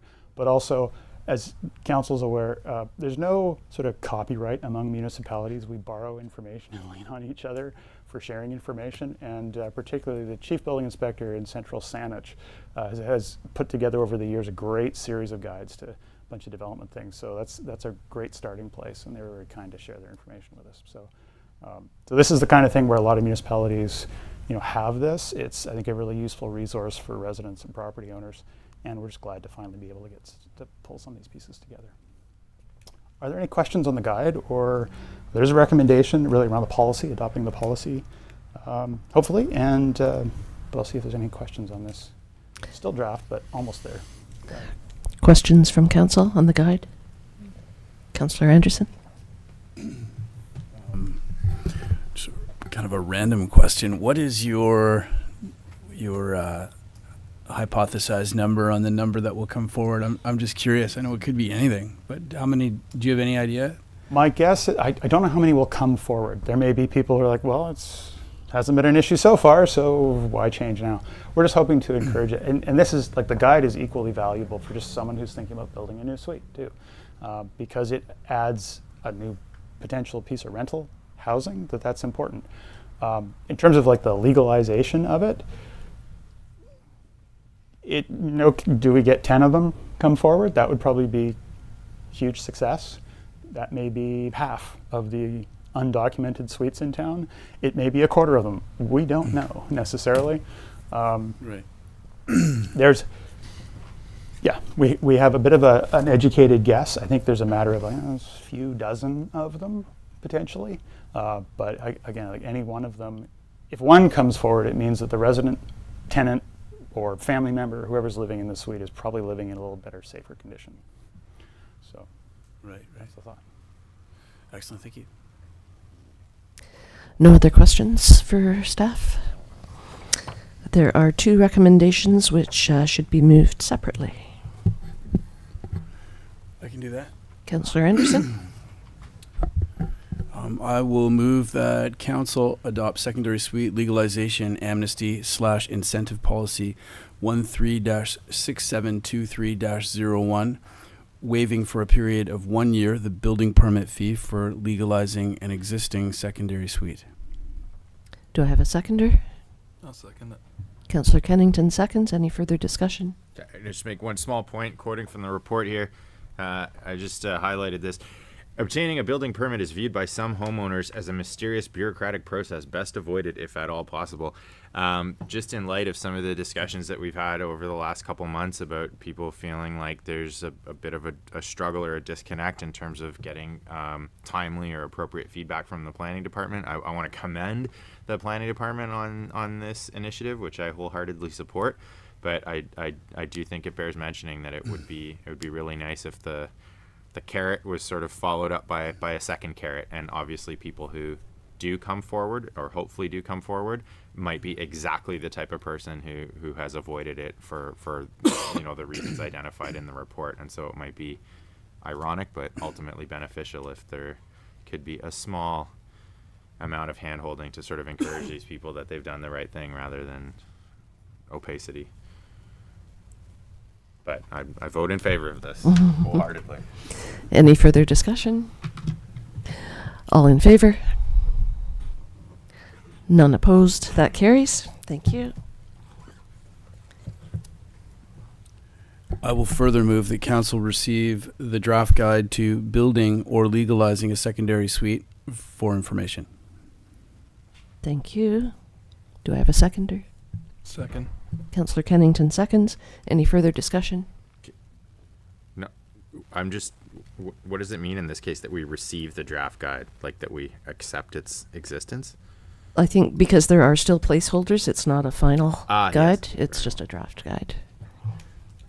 That was sort of my question before. It was I wonder how many, like, have people come forward with secondary suites like and said, you know, I want to go legit. You know, is that I want to come clean. I want to come clean. And then Yes. is that what sort of spawned this, or is there any of that involved? Well, no, this has been on the work plan. There's a number. I think we have 20-some tasks we're sort of working through to try and encourage housing and accelerate housing and get better housing. This is one of them, but it's also that, yes, that has happened. I think we've had like 5, 6 in the last 5 years where we've, effectively legalized what was an illegal secondary suite. So that's where looking at, we looked at what's the cost of that and therefore the permit value, like, oh, it's the minimum. It's not a big deal. Many of those have been spurred on as part of or found during business licensing inspections of a house where someone's looking at a home-based business or getting a business license, and the inspection, fire or bylaws is looking at like, okay, show us where your business. Wait a second, you notice it, we can't turn a blind eye to it, that there's a second dwelling right there. Or sometimes you get a complaint from a neighbor, those things happen. Or a disgruntled tenant, people complain for different reasons. So we've had a few of them sort of come forward, and we do hand-holding, absolutely, because at the end of the day, this is a housing unit. It's either a family member, sometimes it's the kid who you don't want them right under the same roof, or the mother-in-law or whatever, but often it's a Euclid resident, working resident, and it's their housing. So it's really a matter of like, okay, let's work with it to make sure it's safer, better, and can keep going. Right. I'm curious what the number's going to be. Mm-hmm. We'll get a report, I'm sure. Yes. Any further discussion? All in favor? None opposed. That carries. Thank you. The next report item is 8.4, Attainable Housing Definition, Policy 13-6722-01. This report will also be presented by the Director of Community Planning. Welcome back, Mr. Gregg. Thank you. More policy. So essentially, so the report just talks a little bit about his definitions and being a little clearer on what do we mean about attainable housing. And so in the start of the report, there's a quote there from Canada Mortgage and Housing Corporation, CMHC, which for decades has had this sort of affordable housing definition. And this, what's kind of interesting is it's a little broader, where they're saying housing is considered affordable if it costs less than 30% of a household's before tax income. So that's kind of a broad, for any income level. If you're spending a third of your income on housing, that's deemed what's sort of affordable for that family, if you will. Now, the other place where affordability sort of comes in is around affordable housing projects or grants or funding for making things affordable. And that over the years, particularly in CMHC, had a more narrow definition. And that has showed up in things like covenants on land that was set aside for affordable housing in Euclid, where it was, yes, that 30% of household income, but for who? For people making 80% of the median income or less. And so that 30% of the 80% median income was for years. That was kind of the definition of affordable housing. Now we have, I'm just going to advance the slide. As council is aware, this is a slide from our housing needs assessment from 2022, and it looked at sort of what's happened with essentially household incomes and housing costs, like what's the price of, this was really looking at ownership, and where over a decade, essentially you have minor increase in household incomes, but around about 2017, basically the housing market, market housing, buying a house in town or a condo, was more or less aligned with median incomes. And then it diverged. And so in the last 5 to 8 years, it really has been quite a different situation. And We're going to be, as council's aware, we're going to be updating the housing needs report this year because we must, and with the new provincial legislation. So it'll be really interesting to see how this has continued as well. What's one of the things, I think we'll update this graph to go like, okay, in the last couple of years, how has this worked? But this sort of leads to, with this sort of thing happening, that, broad definition is one thing, but, as you get this kind of change in the housing market, obviously there's some new policies and efforts to try and deal with the critical housing situation we have. And so, like in our official community plan, there is policy targeting affordability or attainability of housing cost within new developments. But like, what's that attainable for Ucluelet residents? That's another term that we think would be some value to actually defining that. So again, on our work plan was to, let's come up with a definition of and clarify what that is for what do we mean by attainable to Ucluelet residents? Well, whom? So here's our corrected graph due to some good questions. So this shows, and this is from the latest census, the 2020 incomes. So of course there's a lag between when incomes are reported and when the census comes out. So this is the 2021 census.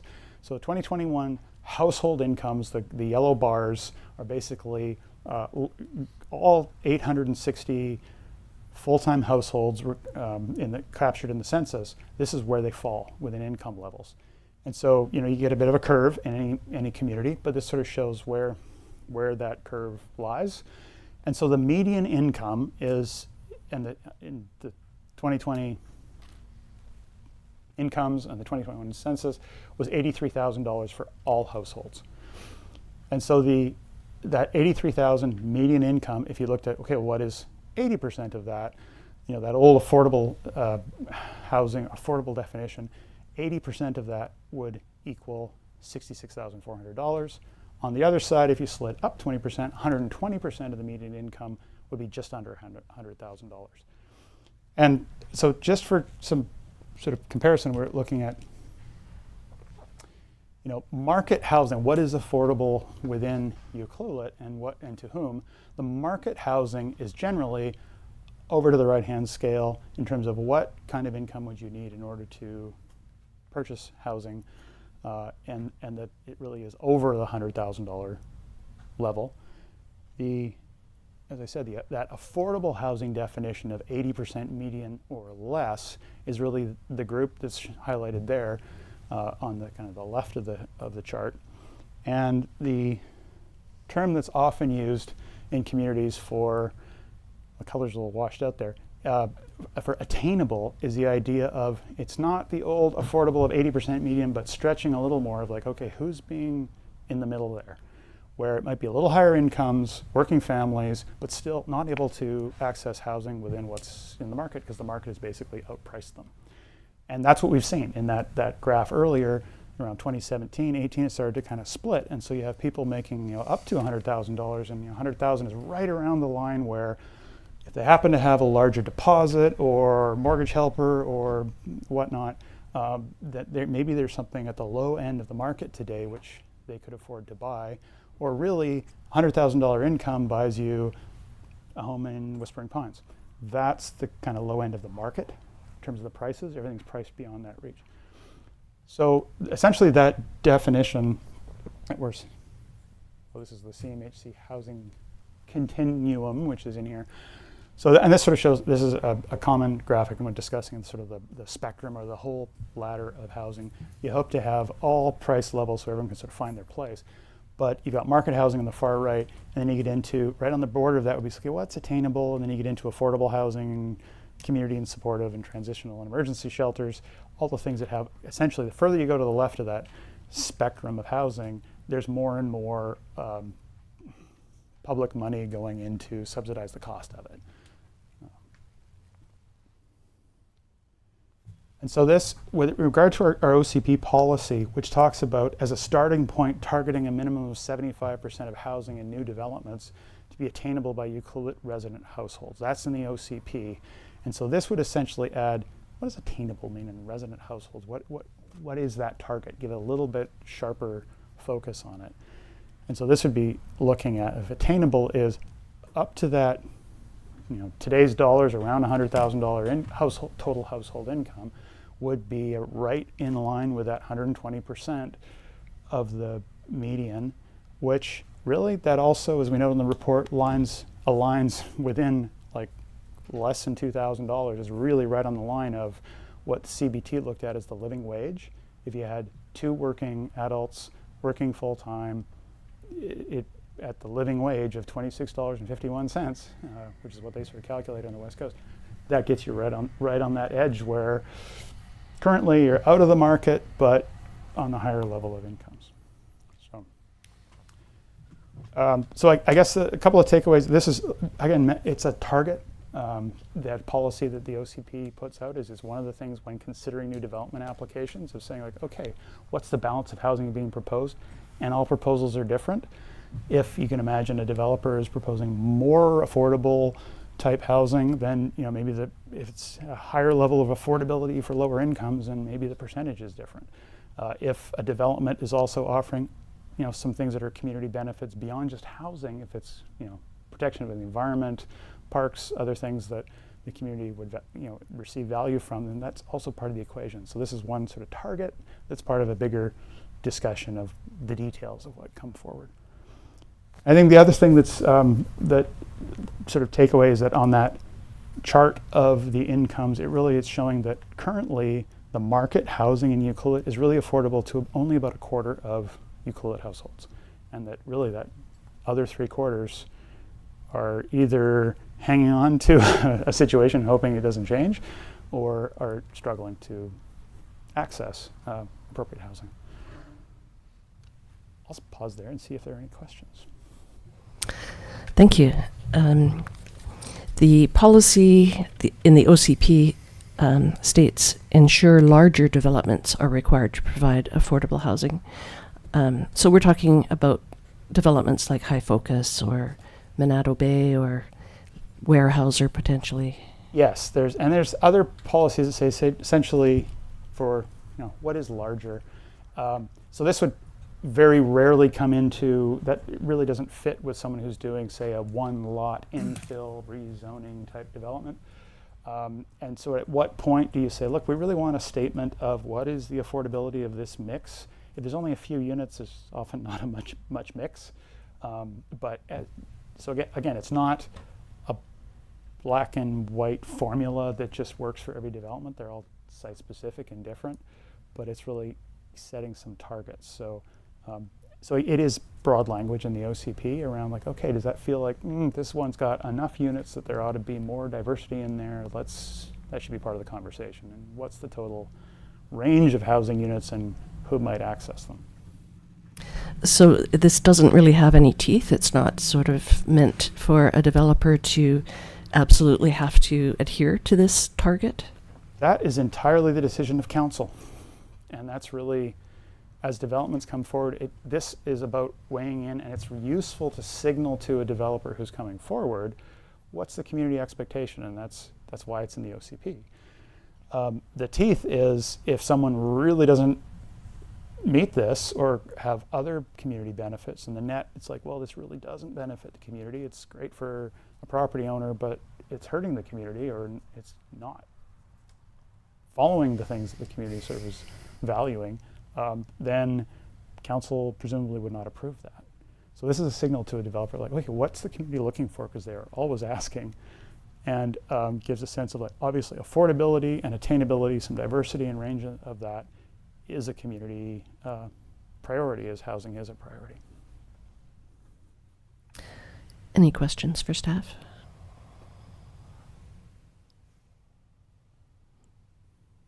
No? Okay. So this is... That's one quick question. Sorry, through the mayor. You need to speak up when I ask that. I was mulling it over. So this is just a question. May not have a specific answer here, but I know there's a lag between the census data and all that. Is your gut feeling, or in your professional opinion, what would the numbers look like if we could magically look at a snapshot of today? Could you hazard a guess as to what the numbers would look like today versus 2020, 2021 census numbers? It's incomes haven't risen drastically. Other costs have, including housing. Not drastically, but housing has not gone down significantly. So the disparity there, it's probably aligned the same, where the trend has been over the last 7-8 years, really the affordability is getting worse and incomes are relatively constant. As the affordability getting worse is another way of saying the prices are going up. And things like a vacant lot in town that was 5 years ago, a vacant lot was $150,000 or $160,000 on Edwards Place, and today the neighboring lot is $450,000. The land prices have gone up. So I'd say that today if we should probably see incomes, but the prices are only going to be further out. So you have people who are making that 120% median aren't being able to reach and get into the market. As I said, that with the exception being if they happen to have a big down payment, often it's family or they've been saving for years, or they're buying in Whispering Pines because there's really nothing else at that price level.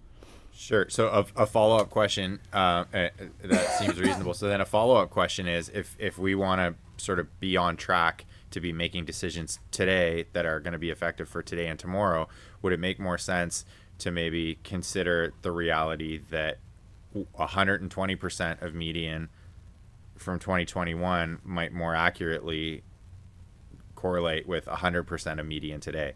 Like, by agreeing to these definitions on 4-year-old data, are we locking ourselves into an underestimation, or rather an overestimation of what is attainable and affordable today? Through the mayor, I think I understand the question, and I don't think you're locked in. It's a target in a policy around a housing proposal that we haven't seen yet, essentially, or multiple housing proposals. So it ultimately comes down to, it's a touch point for council to be considering when, among all the other things that, when we report out and say, well, here's why we recommend this be considered, or no, they have somewhere, some work to do. So I don't think you're locked into it. The other piece, though, is if the target is that the housing be attainable to someone who's making up only 120% of the median income, and a development is coming in today, they may have a harder time showing, oh, our market is we're wanting to sell these things at a higher price. They may have to do more to get to be able to show a significant proportion actually is going to be something that a Ucluelet resident today could move into. A lot of that for market developments may be, is there rental housing? Market rental goes a long way to filling in the gaps in what's needed in town.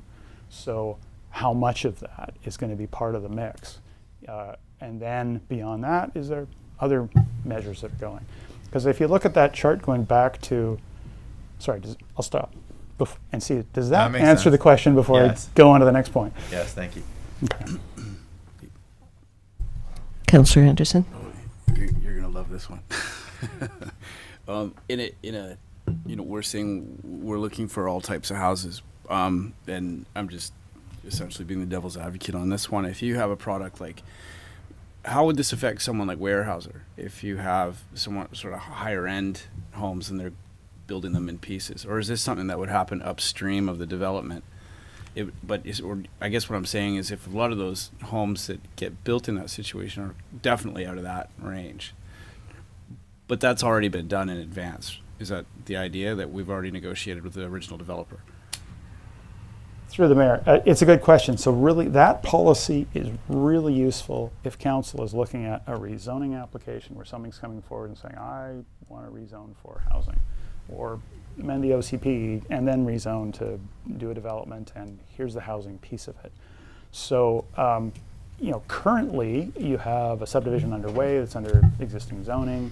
Unless it were changed by council adopting a bylaw to amend the zoning, those new lots could have a house, a secondary suite, an accessory dwelling unit, potentially. The secondary suites and ADUs, those are the kind of things that start to fall into, okay, what's attainable? If someone who's making one of those, essentially $100,000 or less, what's the rent in a suite? Adding rental supply in that case is actually building up some of that supply. If you were rezoning that, new to land that didn't have that, and then you're going to subdivide and create the lots, that would be part of the discussion. Like, okay, what's the zoning that they're looking for? Does it go far enough? what's the mix of the sizes? Is it all one thing, or there's more variety in here so that they're not all just sort of meeting one aspect, but sort of filling in that spectrum of housing? Does that answer the question? Yeah, no, that does. Cool, thank you. Are there any other questions for staff?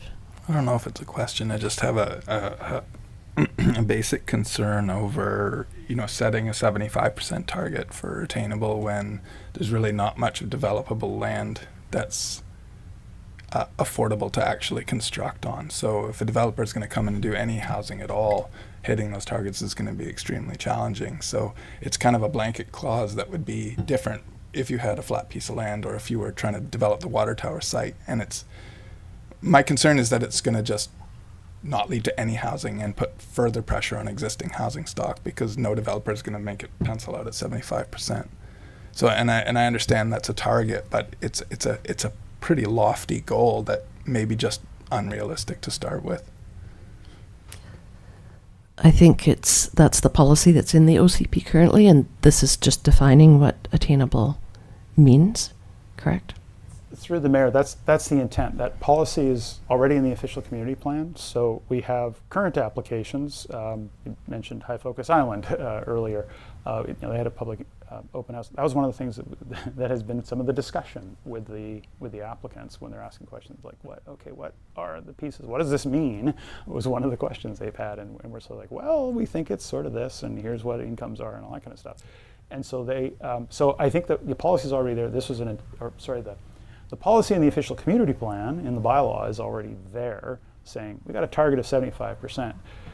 This is intended to say, let's give a little more definition of what that word attainable is intending to mean. What was the intent when the policy was written? And why are we having to redefine it if it's already in the OCP? I'm just curious. So through the mayor, the intent was to put a target out there because there was none prior to that. And it's again, this was at the time when the housing needs assessment was being done, by McCullough as well. But it's a broad policy, broad target, and this is to shed a little more light on that, hopefully to be useful for someone who's looking at proposing development, because obviously there's a lot of different ways of meeting it. Whether there's some component that is higher affordability and has all kinds of housing agreements and stuff, or just are we building rental housing?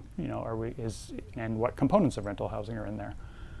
The intent is to give some sense for someone who's looking at it and trying to crunch the numbers, because we talk to developers and they're doing that, going, well, what does that mean in rents? Well, okay, they can look at the census and see what are Euclid incomes like, because that's different than in Nanaimo or Victoria or Vancouver, wherever else they're working, and they're running the math to say, okay, to meet your policy, we think a market rent is going to be here. Well, okay, that works, and so we're having those conversations. This just sort of points them essentially to the census data and how far do you go? Because someone could say, well, this meets someone who's making 200% median income. It's attainable. And I'm like, well, we've given some thought and discussion to what's the need and what's the gap. Any other questions for staff? There is a suggested recommended motion.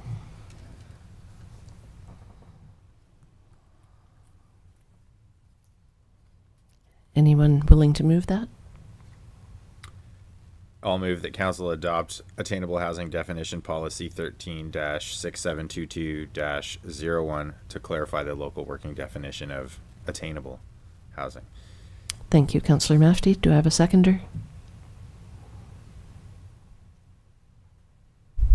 Councillor Hoare? Is that your hand up? Yep. Any further discussion? All in favor? Any opposed? That carries. Thank you.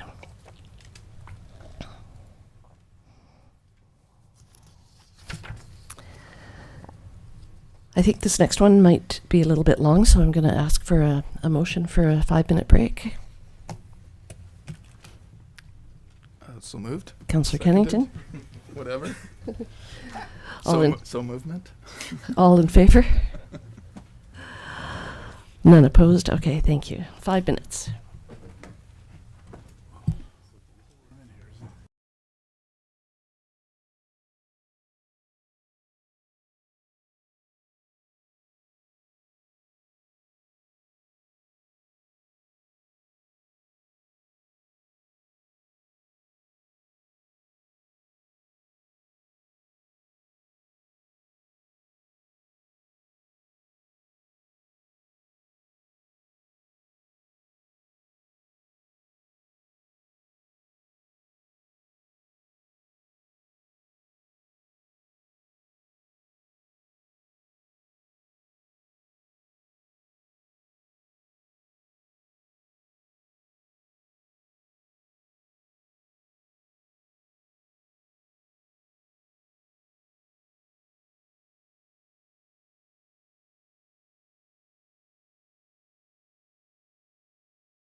We will commence our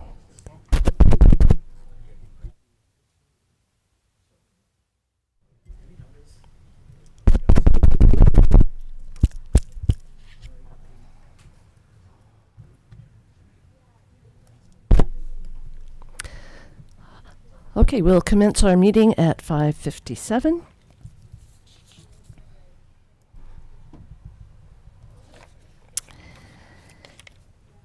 And the fifth report item is 8.5 policy, long-term rental priority draft policy 13-6721-01.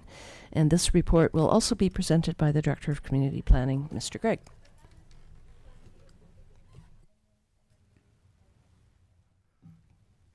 There we are. Thank you.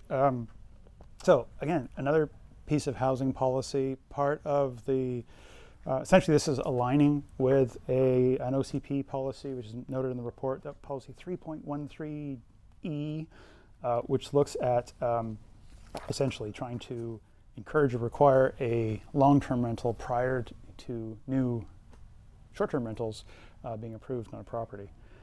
It's within our work plan about that so council has seen and endorsed around requiring an accessory dwelling prior to allowing new short-term rental. And so we have a number of pieces that we've been working on here that are on your agenda today, and this is one of them. So the policy, essentially, so a couple of points just to highlight. It applies to single-family residential zones. It's really clarifying that, so that it's really not changing the zoning. The zoning in single-family properties that allow a house, a secondary suite, in most cases an accessory dwelling unit, but also the other accessory uses being home occupation or bed and breakfast. It doesn't change that.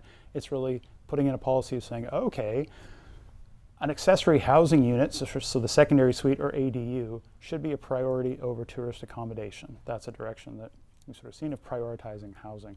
This policy would not affect existing bed and breakfasts that have business licenses that are there. So some of them do have secondary suites, some of them don't, but this wouldn't change them. They already have a business license, they're already rolling. This would be about new business license applications.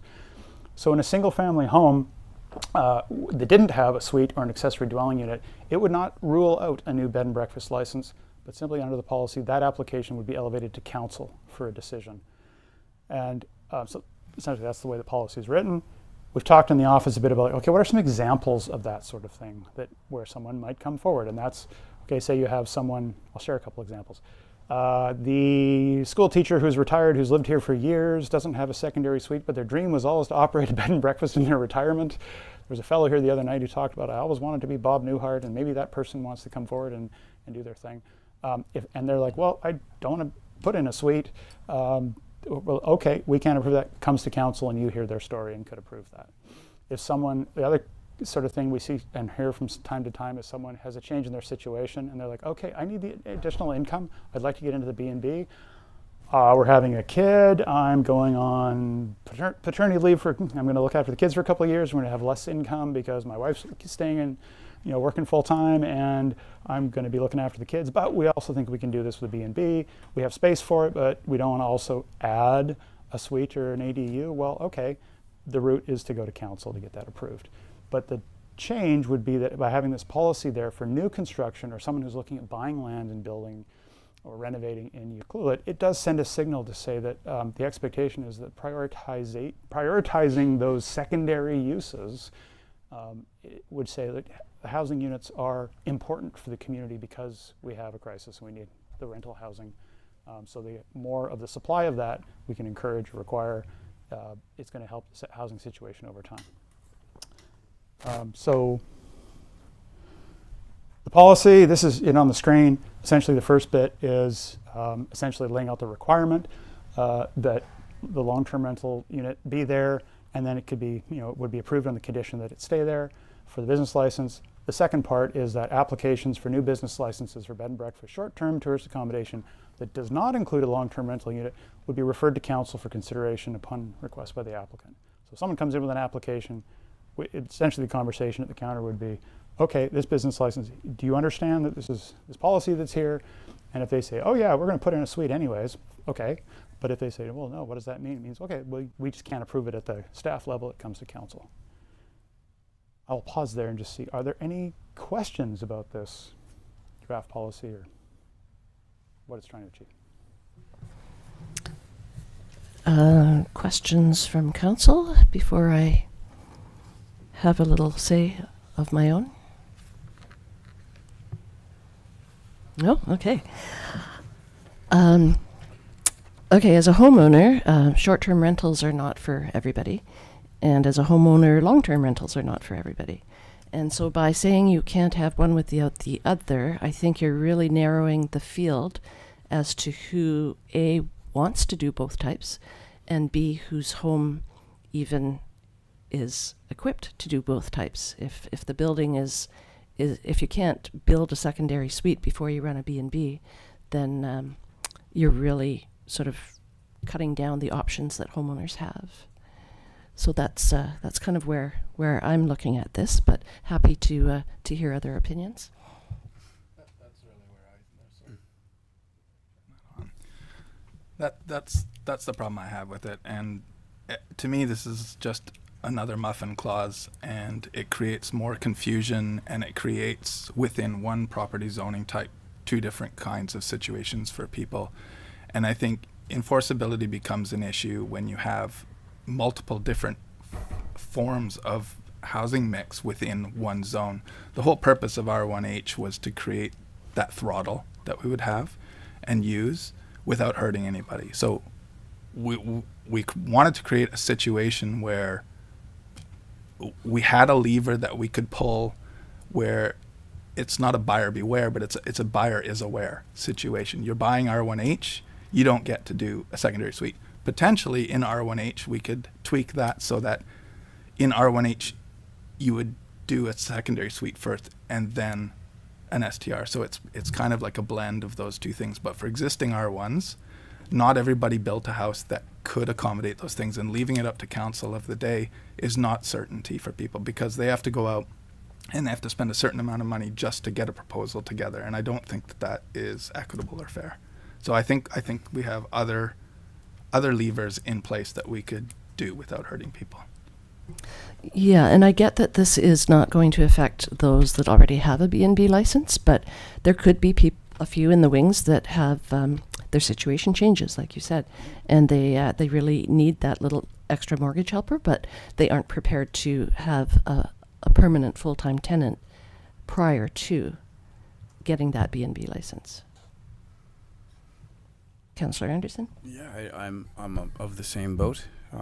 Yeah, I feel I appreciate the effort as a lever, but at the same time I'm pretty opposed to restrictions. And when I play this scenario over in my mind, I see, if, for example, with Island Health coming here to staff the new medical office, if, for example, we had a nurse practitioner that was leaving Vancouver or Victoria or somewhere like that, they're probably going to make more money there. So to get them to come out here may be a little more difficult, or they would probably be being paid slightly less. So for them to make that move to come out here, I mean, housing prices are almost the same.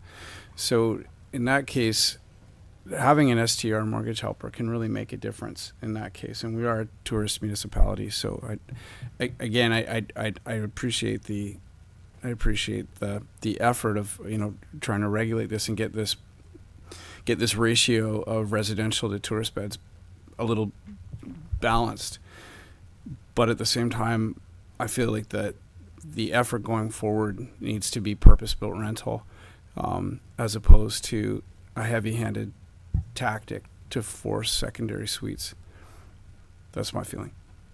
The other aspect of this is that this is essentially grandfathering again, which is not a clause that's supportable. So we get into this situation again where we make this decision and then we have to walk it back because there's consequences that we didn't think of. It's just a lot tidier if we just leave R1 alone and move forward with other solutions of purpose-built rentals, because again, and I keep saying this, secondary suites in people's homes are not secure form of rental. They can be taken over within 4 months now. It used to be 2 months, but they've just upped it to 4 for personal use. And that could be anything. Like you can skirt that, no problem. And we already have legislation in place for tenancy protections and all that. But I really just want to move forward with real housing solutions and stop focusing on this, because it's not going anywhere, and all it's going to do is it's not going to create more housing. It's just going to create confusion. There are better solutions, and I'd like to pursue those. That's just where I stand on it. Yeah, I just don't see a lot of people taking this route of having to have a secondary suite before they do a short-term rental. I just don't see it. I could be wrong. Councillor Mafty? This is simultaneously encouraging and ironic that I agree with all the comments I've heard. I think this is a sort of half measure that's bound to create a lot of confusion. I also don't like the idea that it leaves so much authority to the council of the day, and even this council, because basically what it's setting up is a mechanism whereby anyone who doesn't like it can just approach the council, and if they feel confident that there's going to be a majority that's going to vote in their favor, then they'll sort of wait it out. Having said that, even if I don't like the mechanism, I like the objective, and my hope with a new zoning is that we could completely zone out these STRs. And it seems to me that one of the issues that we seem so committed to dodging is to figuring out what that balance is. What's the number of STRs expressed as either an absolute integer or as a proportion or as a percentage, or how do we define it? And from our own housing needs assessment, from our own findings after trying to figure out where we're at with the community, we've identified that these STRs are a problem. And so I feel like saying they're a problem, we know that they've taken away long-term housing, and yet we're going to continue to allow their proliferation, that's problematic to me. So I would sort of say this is not a neat and tidy solution that I feel good about, for the same reason that everyone else has raised, except I'm on the other side of it. But I think in the absence of anything else, it's sort of the best of a bad situation. If we could set much more aggressive limits to what can be done as far as zoning out short-term rentals, I don't see any other way around it. Otherwise, basically what this is saying is you can continue to apply for a short-term rental business license if you've got that zoning. So to my mind, this is kind of like, if we can't do any better than this, then I'd vote for this. But I don't think that this is actually really solving our problem in a meaningful way. And I just want to, this is beyond the scope of the report in front of us, but this idea of purpose-built housing is one that I feel like we keep bringing this up, and we keep hearing from developers time and again that this isn't something that's forthcoming. And if that's what we're banking on as far as a solution, we're going to be left wanting for a long time. I think there comes a point at which we as a community and as a council need to be proactive about making changes. And if we keep saying, oh man, the situation's horrible, we just have to be patient until the knight in shining armor shows up and builds us all purpose-built rental that's affordable and attainable, we'll be here till the cows come home. Certainly this council won't be here to see that happen.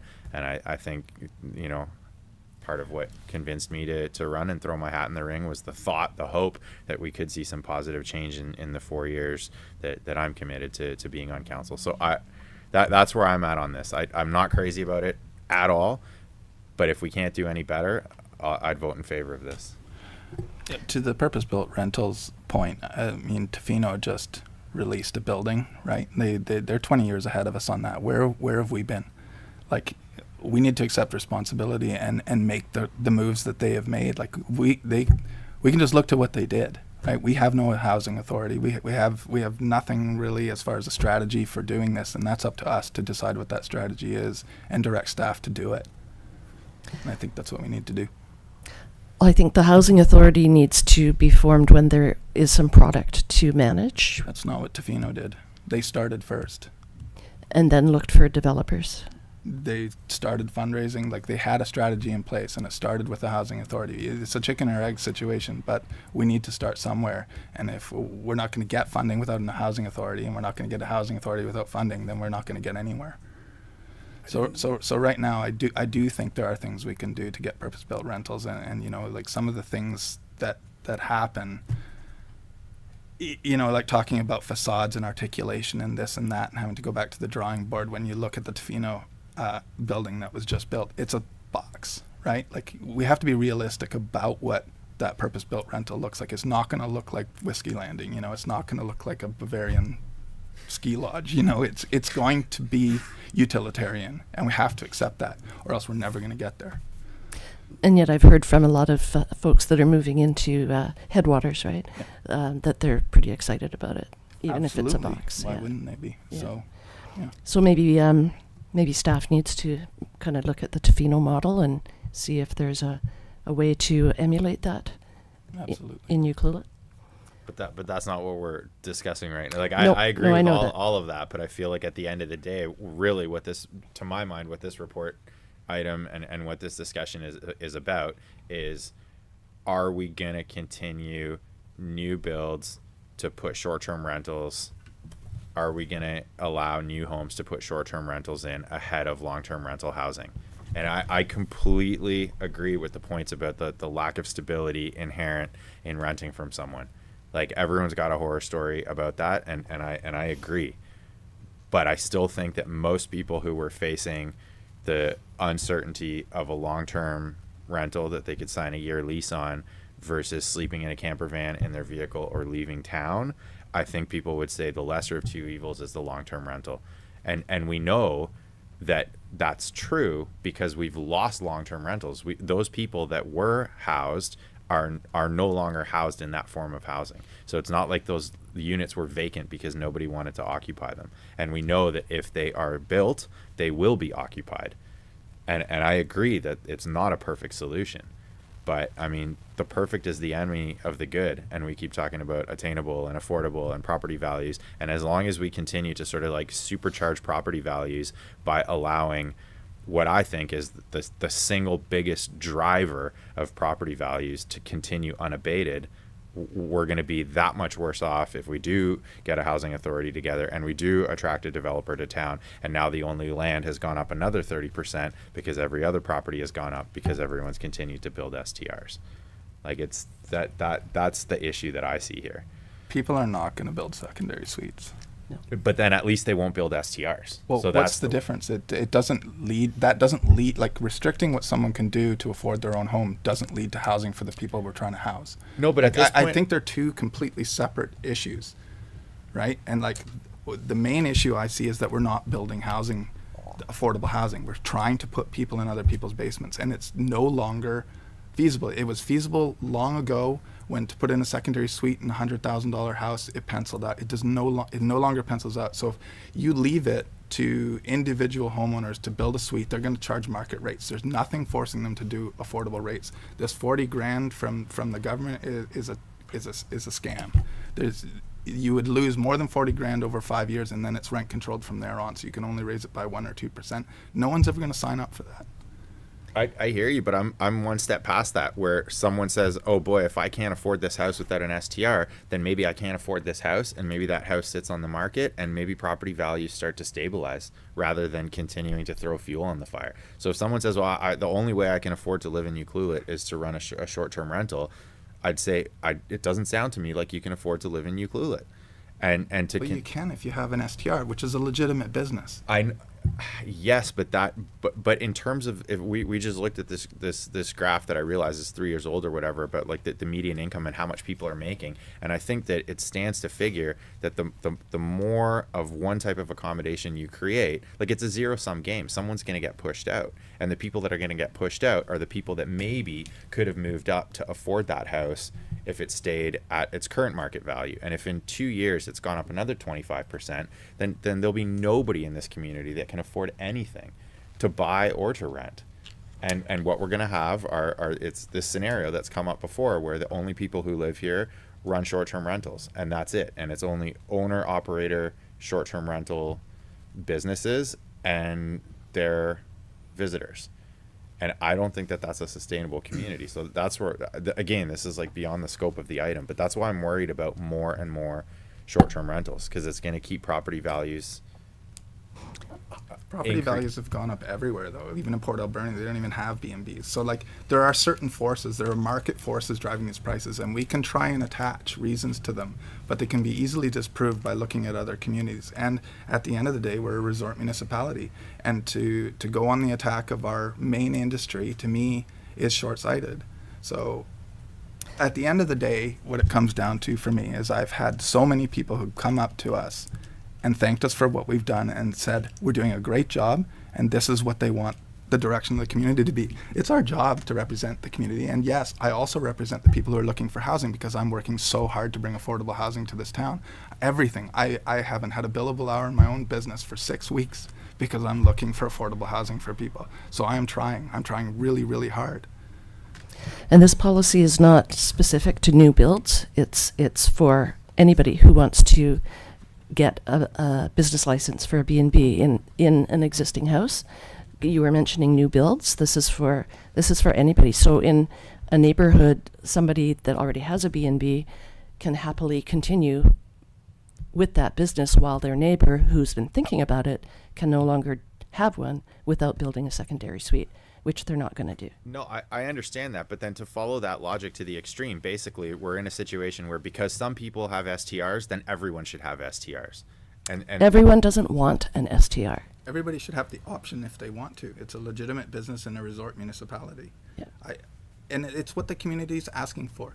This housing needs assessment identified 70% of the residents are adequately housed. We have to focus on the 30% and get them in housing. And I don't think we're going to get there by putting them in people's basements. That people don't want to do that anymore. It just doesn't pencil out. So like we need to look for different options. And this option that keeps coming back is not the way, in my opinion. So. And a B&B is just a room, basically, whereas a secondary suite requires a room plus a bathroom plus some cooking facilities. A secondary suite is not the same as a short-term rental room. I am familiar with short-term rentals and with long-term rentals and all of that. I appreciate the points that are being made, and I don't want to turn this into a confrontation. I'm okay disagreeing with people, but I think at the end of the day, I'm just of a different mind. I think that the more short-term rentals we see in our community, the more of the knock-on effects of which most are overwhelmingly negative we're going to have to deal with. And so for that reason alone, I'm not in favor of any policy that encourages the construction or development of new short-term rentals. I think we've exceeded the capacity of what we can sustainably operate as a proportion. And again, and this is the last thing I'll say on the issue because I know we've got other stuff on the agenda. I'll come back again to something that I've heard from, certainly from Councillor Hoare, not to throw you into the fray here, but without a number, without a cap, without a ratio, without a number, all of this just becomes so subjective. And if our number is 100%, we're okay with 100% of accommodations, including short-term rentals, then at least let's put that number on the table. But when we have a housing needs assessment, when we have an OCP that says, it's got to be way less than that, we need to find out what that number is, or else every discussion we have on this issue is going to boil down to, I don't think that we should have more, and someone says, well, I think we should have more, but no one's clear on how many we should have and at what point we've hit the tipping point of having exceeded that number. So I'll just sort of conclude by saying I think one of the most important things we need to do is figure out how many STRs we want in this community, either as a number or as a proportion. I think okay, let's have other people have a say. Councillor Hoare, anything from you? You didn't throw me under the bus, Councillor Mafty. That is my feeling generally. We do need to figure out what is our number. We can't have just a skyrocketing number of short-term rentals. We need to house the people that are here. We need housing. I would love to see purpose-built rentals. We haven't seen them yet. We try. Haven't succeeded. Kudos to Tofino for succeeding. If it means we need to change how we look at it, let's change how we look at it. I'm willing to put on a different pair of contacts or sunglasses or rose-colored glasses and look at it a different way.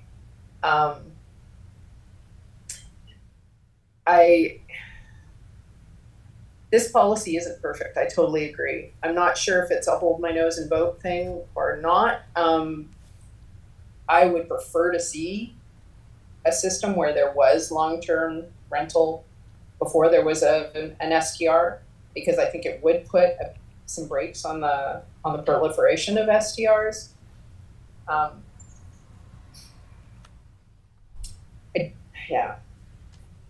As I say, I don't think this is perfect, but I do think it's better than nothing, and I do not want to see that exponential increase that has already been happening. And I know people are happy with what we did. The people that I hear about or hear that from are the people who have short-term rentals that fell into that legally non-conforming. I also hear from people who are worried because of so many STRs. And yeah, sorry, I'm not very coherent today. That's but okay. What I got. Thanks, Councillor Hoare. Councillor Anderson, you looked like you had something else to say. No. I think I said my part. I think we all are looking for a solution, but we all just have different ideas of how. At least we're all on board that we know that we need to do something, and so like it's a very emotional topic. Everybody's affected by it in different ways. Everybody has friends or anecdotal evidence of one way or the other. But at the end of the day, we really need to focus on getting people housed properly in secure rentals or secure affordable housing for purchase.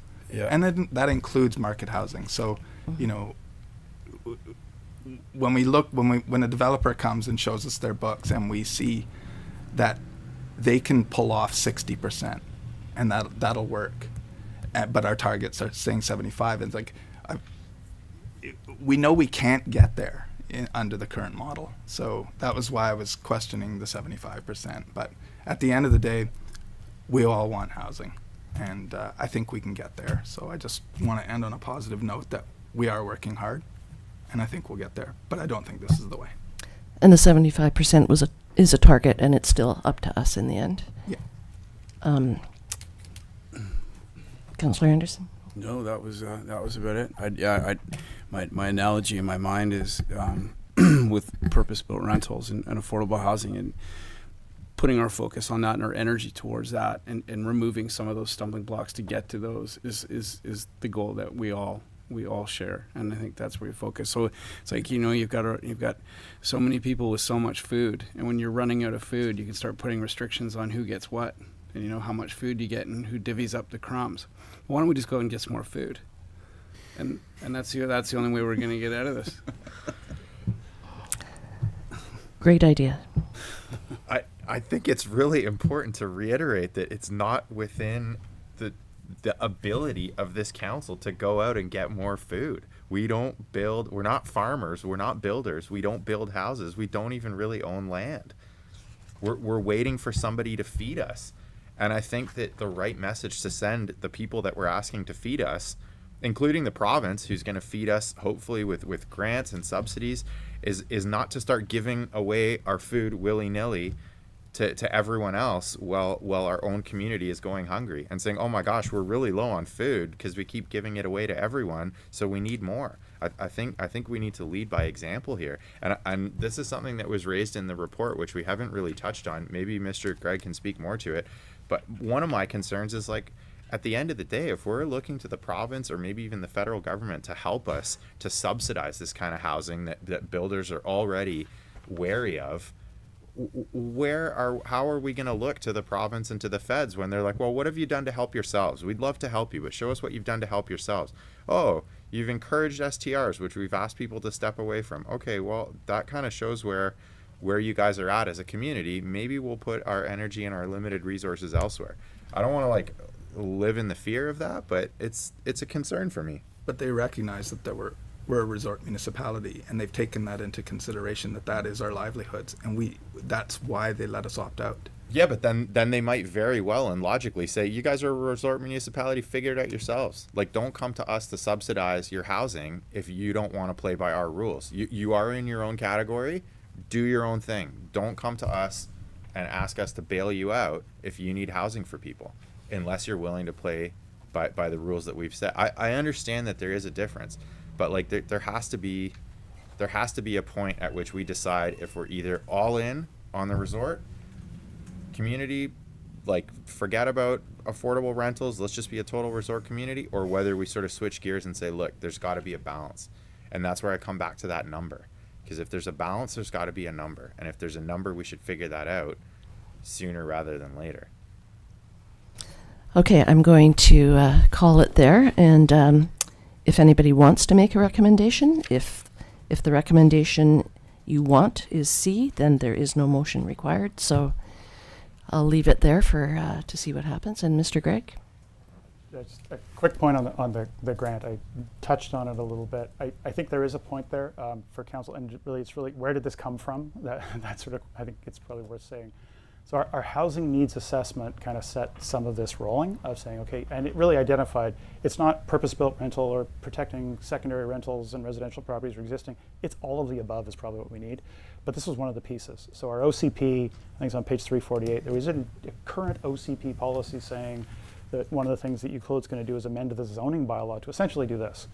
This is not bad. It's a bit of a Band-Aid because we know we're going to be doing other amendments to the zoning bylaw and the OCP because we have to with the housing legislation. And so this year, this fall, we're going to be looking at it. The new housing needs numbers we should be able to calculate this month and to be able to bring that forward. So that's why it's not a zoning amendment suggesting this, but really, so the zoning's not touched. It's really sort of an interim, policy to signal where we're headed. But the question around grants, as council's aware, so the policy sort of set this up. We have a work plan that we're following that does relate to that council has endorsed a work plan for us. If there's a question around the implications around grants that are related to that, there may be an aspect of that council may want to recess and talk about in camera because it does relate to commitments and negotiations on other levels of government, the province and the federal government, which obviously we can't all have that in an open meeting, but I just want to put that out there. Where this is coming from is we're trying to follow through and put together the actions which council already endorsed that we would do, and this is one of them. So I just want to make sure that's clear before it goes further. At the time of that endorsement, I asked the question if we had to do everything in that list, and the answer was no. This was just a broad list, and we would have time to tune it later, which is what we're doing right now. All right, so I'll call the question. Does anybody want to make a motion, a recommendation? I'll move that council adopt the long-term rental housing priority policy 13-6721-01 with an effective date of September 1st, 2024. And I will second. Thank you, Councillor Hoare. Any further discussion? All in favor? Any opposed? That's defeated.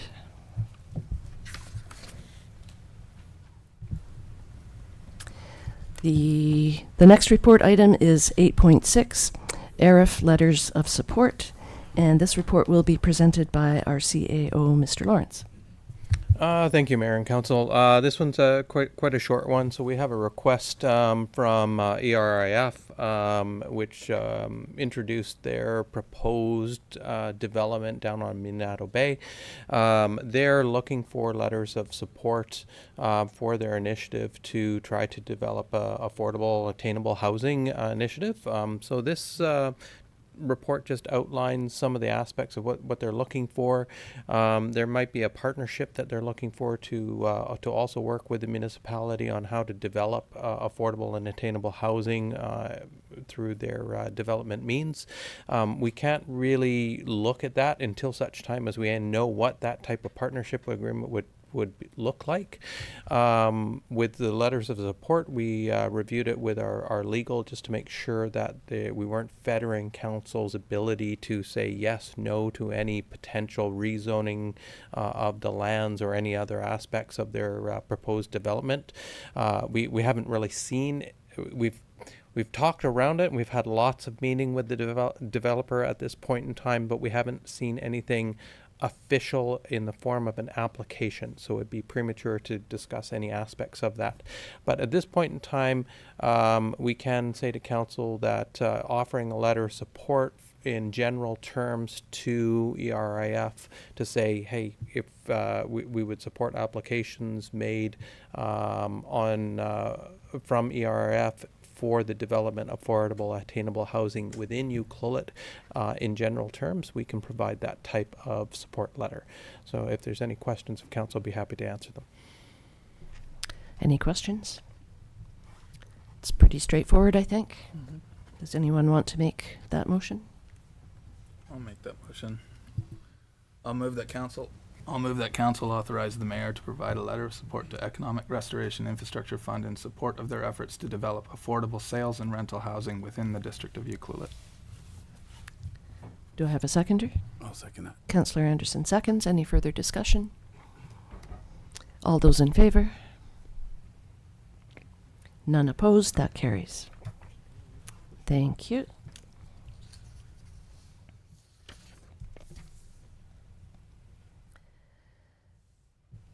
The seventh report item is 8.7 Community Works Fund Agreement Renewal. This report will be presented by the Director of Finance, Mr. Cadman.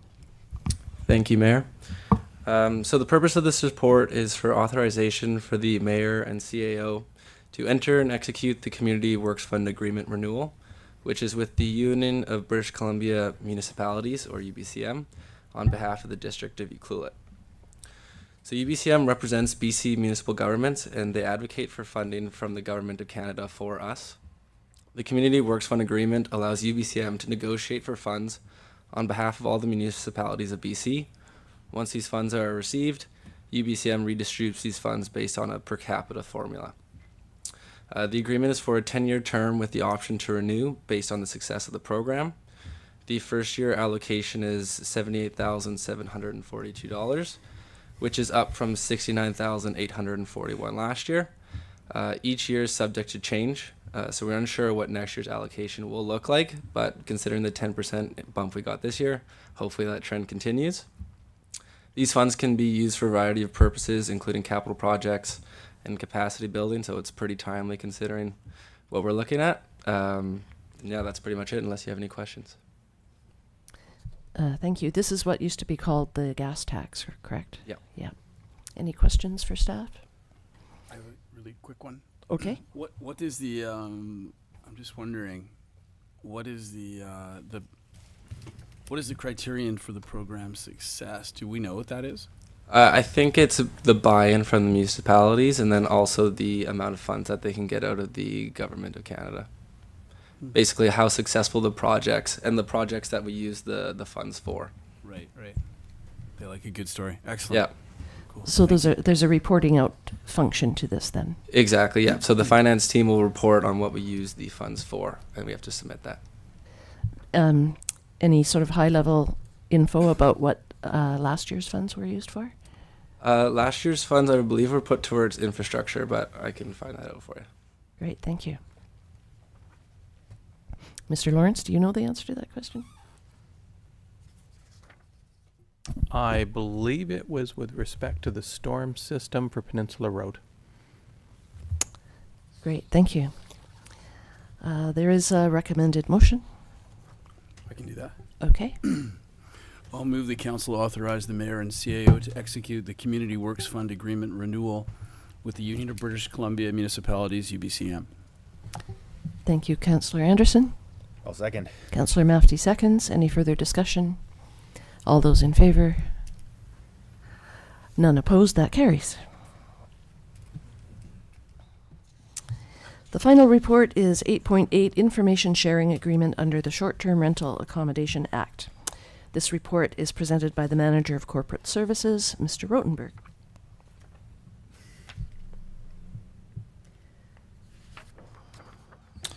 Through the mayor. The purpose of this report is to obtain authorization to enter into an information sharing agreement with the provincial government. The information sharing agreement would permit the district to access specified information collected by the provincial government directly from platforms like Airbnb from their hosts. That information includes the property host's name, email, phone address, the host ID, supplier host names, email, phone address, and host ID, address of the short-term rental accommodation unit, accommodation type, number of bedrooms, local government business license number included on the listing, the listing ID, the URL of the listing, the number of nights booked in the month, and the number of separate reservations in the month. This information would be accessed through a new portal that's been created called the Short-Term Rental Data Portal. That portal also gives local governments the ability to request that listings be removed. In order to obtain the information that I just referred to, you have to enter into a short-term or into an information sharing agreement with the provincial government. But in order to request a moving listing to be removed, that information sharing agreement is not absolutely necessary. The province hasn't been entirely forthright about what information we would need to provide them in order to make that request. But generally, they've said that we should be able to obtain sufficient information on our own to make that request. The information sharing agreement also authorizes the district to share business license information with the provincial government through the portal. The purpose of the sharing between the parties here is enforcement of either the provincial legislation or our local bylaws. And the bylaw, our bylaw enforcement department has noted that this information would be useful and some budget savings could be realized because we could abandon a program that we currently use to gather similar information. Is there any questions that I can answer? Any information I can provide? Thank you, Mr. Rotenberg. The report says that the program we're currently using costs approximately $17,000 a year, so that could be a cost savings for us by using the government portal. Yeah, we'd have to review the termination clause associated with that agreement, but that could be a cost savings for us. And it also says that Bylaw is currently training on the new portal. Are they finding it easy to use? So we have limited understanding at this point because we don't have full access to the information itself. My understanding is that the portal is useful, and I think that the portal itself is currently in a development stage, so it'll evolve over time, and whether it's useful or not is yet to be proven. Thank you. Any questions from council? Councillor Anderson? I've got a comment. I'm not a tinfoil hat guy necessarily here, but I will say that in lieu of not having a lot of what the give back is from the province on this one, it's a little tough for me to get my head around this one. It's a lot of information we're giving, and I don't think people really are getting a choice. So we're basically sharing everything about them, and with the idea that... Let me provide a little bit of clarity. So we are not required to share any information with the province at all. Right. All of the information listed in the report is collected by the province from the platforms, and then the platform shares that information with us.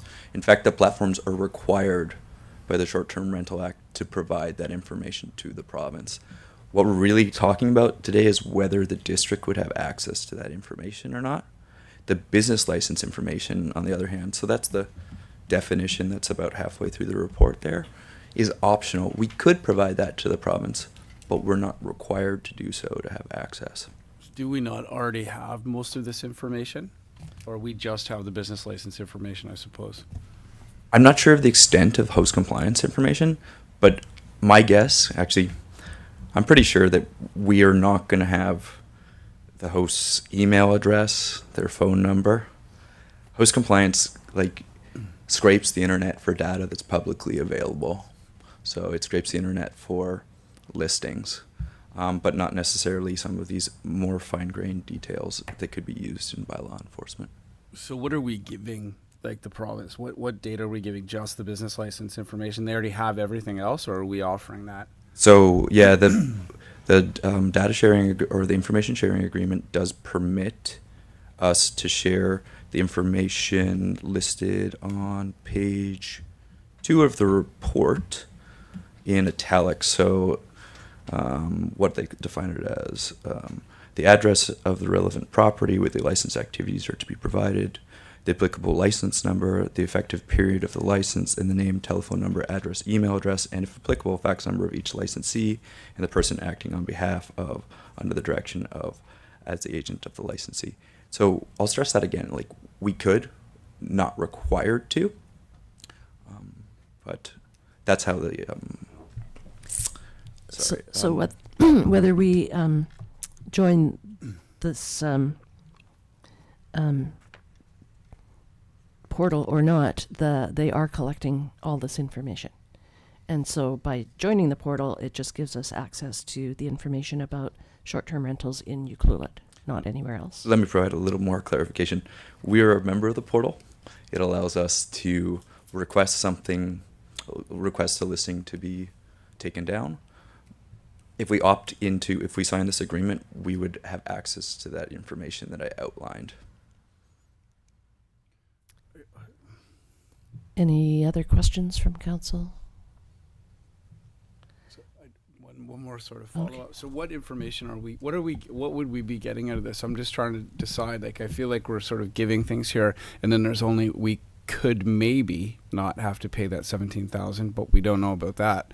And I feel like there's some information sharing and there's not a lot coming. Like, what would we be getting out of this? And so if they did come back and said, hey, like, we've got someone that's in violation, are they helping us with enforcement in that fact, or are we just redirecting our bylaw officer? Like, I'm just trying to figure out what we get that we don't already have. So, okay, the net on the information, I think is the first question, is we would gain information about listings that we do not have licenses for. So anybody who's advertising their short-term rental and has not provided us with information, we would now have information about their listing and about who's doing it, because the platforms are required to collect it. So I think that would be the net. In terms of enforcement, yes, I think the notion here is that it would make it easier for our bylaw department to enforce, because they would have all of the information that they need to make a request for a listing to be removed. And that was the thing that was unclear to me.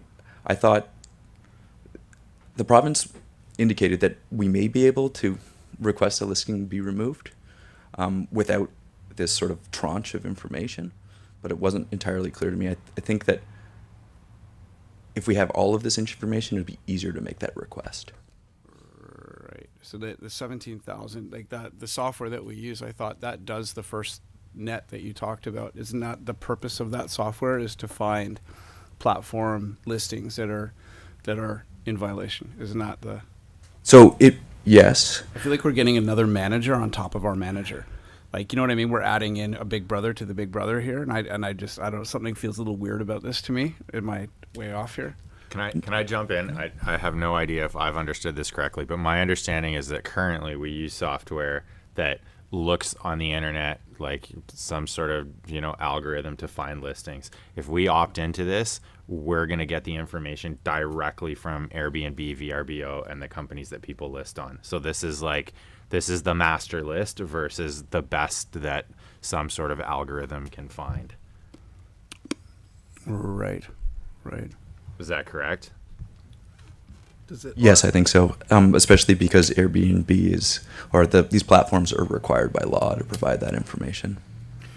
I figure, like, if we're spending 17,000 for a program that just goes on the internet and says Ucluelet accommodation, I don't know what the provincial version of that. I bet you it's the exact same software. But it's not. This is Airbnb. Well, software. Sorry, yeah, people have to register with it and give that information. But I think I don't know. I think a quick cursory search of the internet will give you all that data because it's Airbnb. I don't know. That's the way I look at it. I'm not sure what we're... Is there any difference in staff time that's required to utilize this information, like, versus what we already have? If I may, so there's a number of programs out there that are run by private companies like Host Compliance, and they're not perfect. So some have access to some platforms, some have access to other platforms. The difference between what we're getting from and paying for from a commercial entity is probably about the same information. But but it's not holistic. So there are other platforms that host compliance doesn't necessarily have access to, and people that are offering short-term rentals or listings that are not on like Airbnb, VRBO, which are generally covered on this, are able to list, and it isn't captured. So is our understanding that the new provincial one, as mandate, like all of the platforms, no matter what type it is, are all required to, if they operate in Canada, they've got to register with this and provide that information. So what it allows us to do is do the enforcement and regulate short-term rentals more effectively. And it also gives us an opportunity to request that a listing that doesn't have a business license be taken down. Now, there's a process for that, as I understand it. We're still learning about the platform. I've chatted with our bylaw briefly about it, and they're looking very positively, like it's going to be a fairly easy system to do. It allows the individual or homeowner that is not in compliance with a business license a period of time to come into compliance before it's removed. But there is a nice process. Host compliance doesn't do that for us. All it does is tell you, here's a listing and it's in your community. Now we have to do all of the background work and investigation and finding out where they are, where the property is. I don't know if that's true. I've seen it, and it actually pinpoints on the map. It shows you what the platforms are, the multiple platforms. It gives your address, and it finds it exactly where it is. Absolutely, but there are some others that don't do that very well, and it's those mystery ones that we have a hard time finding. So you're absolutely right. On some platforms it's absolutely spot on. In others it's a little bit more difficult for bylaw, and they spend a lot of time trying to find out the ones that are kind of skirt the system.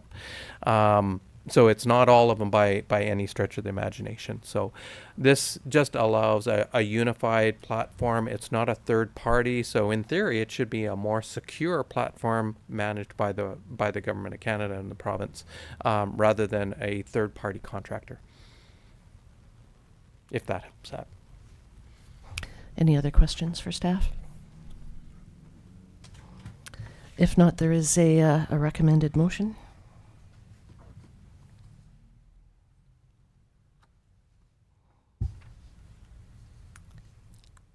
Councillor Hoare, do you want to take a stab at this one? Sure, I've got it. I will move that council authorize the corporate officer to enter into and execute an information sharing agreement with the provincial government related to the province's short-term rental data portal. Thank you. Do I have a second? I'll second. Councillor Mafty seconds. Any further discussion? All those in favor? Any opposed? That's carried. Are there any notices of motion? All right, there are 5 correspondence items. The first item is 10.1, request for reconsider 1061 Helen Road. This is a request to reconsider Council's decision to defeat third reading of District of Ucluelet Official Community Plan Amendment Bylaw number 1337/2024. In other words, it is a request for Council to vote again on the motion to give Bylaw number 1337/2024 third reading. That would not happen tonight, however. Would Council like to discuss this correspondence?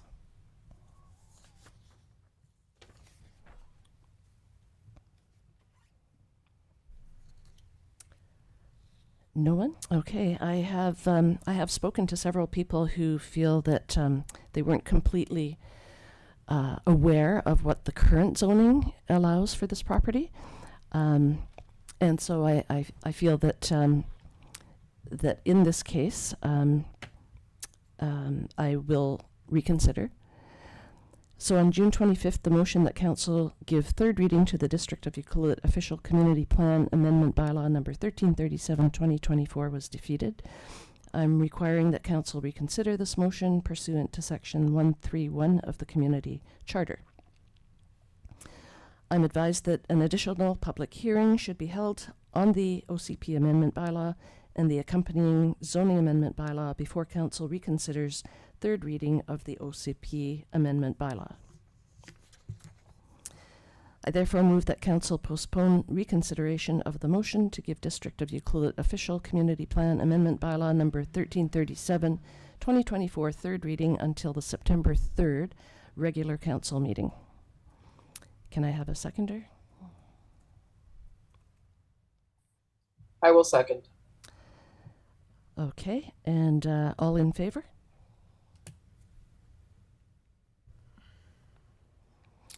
That carries. And I move that Ucluelet official community plan amendment bylaw number 1337, 2024 and District of Ucluelet zoning amendment bylaw number 1322, 2024 be referred to a public hearing. Do I have a seconder? I'll second it. Councillor Kennington seconds. Any further discussion? All in favor? And that carries. The next correspondence item is 10.2, request for fuel truck at Smallcraft Harbor. Ms. Fortune, can you provide any information on this request?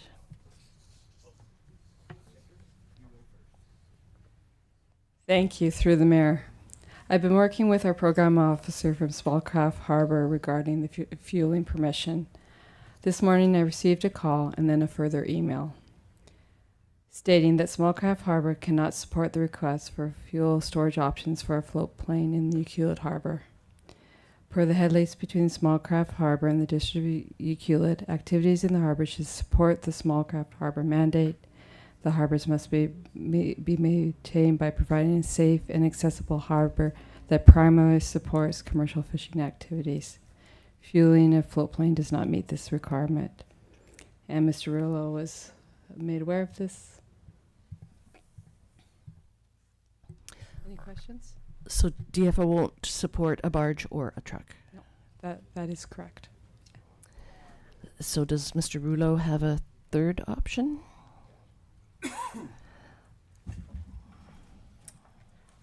First of all, I'd like to thank you for supporting my first effort at trying to get this done.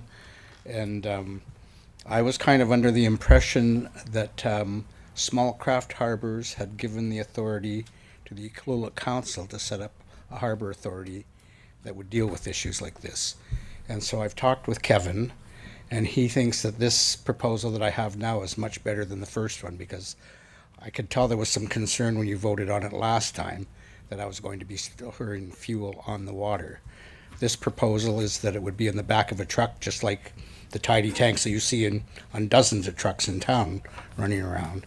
And we would just use a hose to run down the ramp and fuel the airplane up. So there would be no fuel stored on the water. It would be on the back of the truck, and then it would be moved after every time that it was used to fuel up the airplane. I will deal with DFO. I don't think that they realize that 70% of the business that I do is for DFO. I do all the seal surveys, the sea lion surveys. I count all the sport fishing boats offshore. So I'm pretty integral in gathering the data for them to make the decisions that they are making. So I'm sure that I can talk with them and at least get some resolution on this.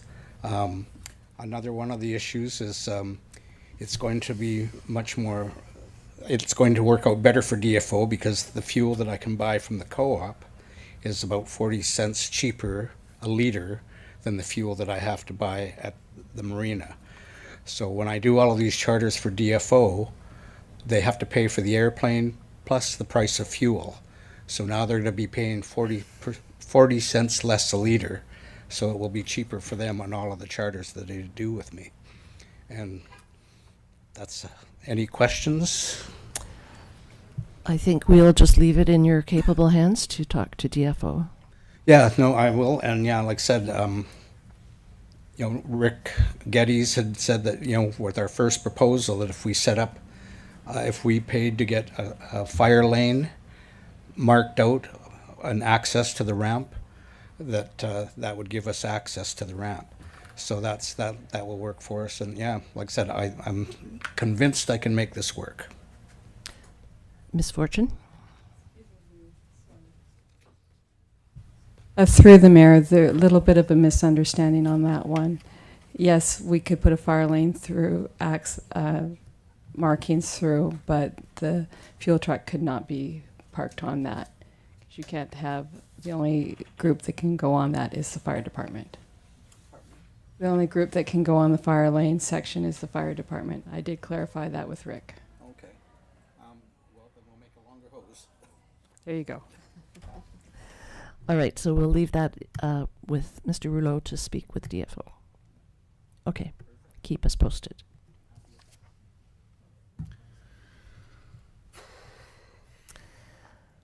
The next correspondence item is 10.3, withdrawal of development variance permit applications for 1671 Cedar Road. Pretty straightforward. Any discussion on this item? Okay, the fourth correspondence item is 10.4, the Moorage Peninsula and Leach Road Upgrade Project. This is a letter from Ardent Properties, hoping that the scope of the Peninsula Road project will involve some cleaning up of Leach Road. Mr. Lawrence, I assume that a cleanup would be a part of this project. That would be correct. Great. The second request is the parking spot lines on Leach Road be painted.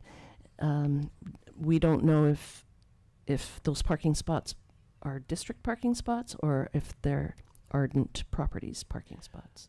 The line painting for the project itself will encompass anything on the roadways and affected by the actual project. If the parking stalls that are along in front of the Ardent Property building, or the Moorage, pardon me, that would be, I'm uncertain as to whether they're municipal managed or the property managed. So if it's the property that owns them, then they would be responsible. If it's the district, then we would be responsible. And when we determine that they need painting, then it would be painted. So this doesn't go just unanswered. Will staff reply? We can definitely reply to the letter. Okay, perfect. Thank you. And the final correspondence item is 10.5 Forbes Road, and this is from Mr. Bob Shantz, who is suggesting that speed bumps be installed on Forbes now that it's being punched out through to Marine Drive, and that would be something that that we would monitor the speed limit that's going through there, or post signs for speed limit and kind of monitor how that goes. We definitely can. So if in the future there becomes a problem or a desire to see speed calming installed along that corridor, then definitely we can look at that in the future. But as we don't know what the volumes of traffic are, what it's going to look like at this point in time, I think it might be a little bit premature to dedicate speed humps in there. The road needs to be completed first. That makes sense. Thank you. There are two information items. The first item is 11.1, Info Guide for Accessory Dwelling Units. And the Director of Community Planning will present this report. Mr. Gregg.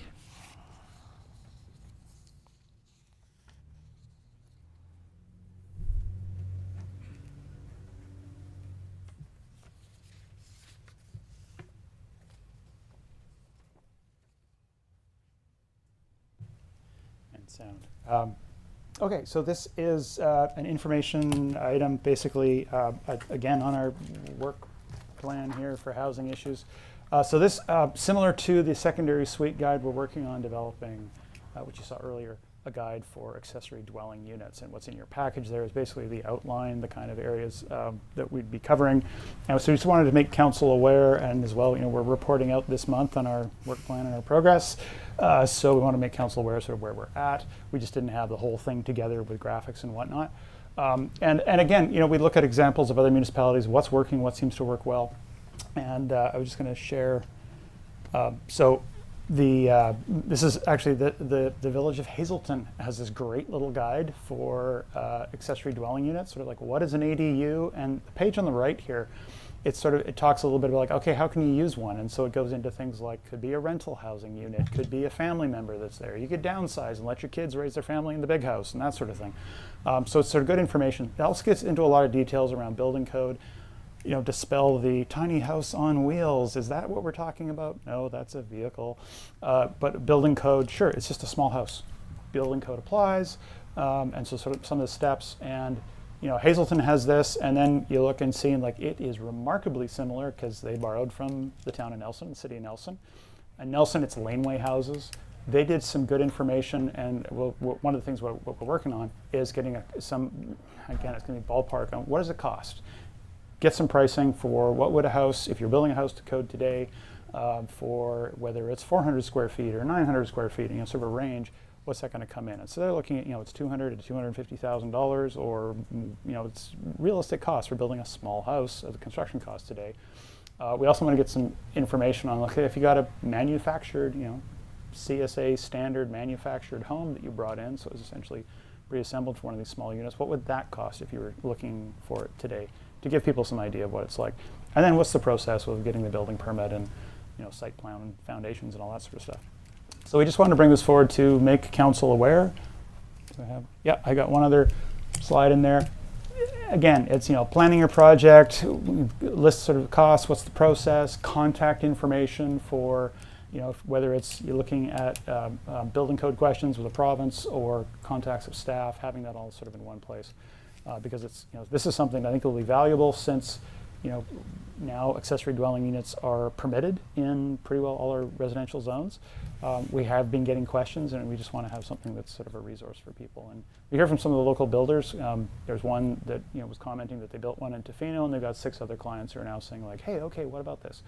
We like the look of that. What does it take to build one here? So we're putting this together. It's not complete, but we want to bring it for council's information just so that you're aware. And as I said, it's another one of those items that we're reporting out on this month. So we thought it timely to bring it forward, even though it is in a kind of a outline skeleton form.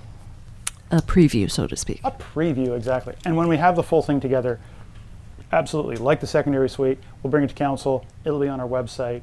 We'll put it out using our social media, you know, make people aware of it. That's the whole idea, is to get out there and make people aware of what the options are. As I said, we've been getting questions sort of now and again, but this might sort of spur on more of that.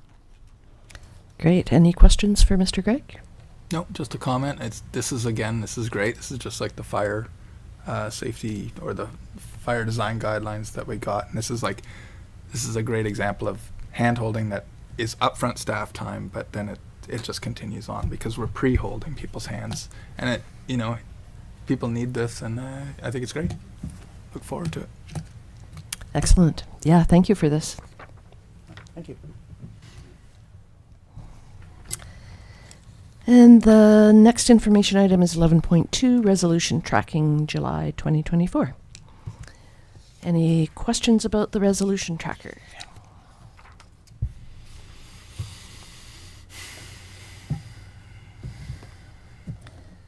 Looks like the oldest one is from May of 2021.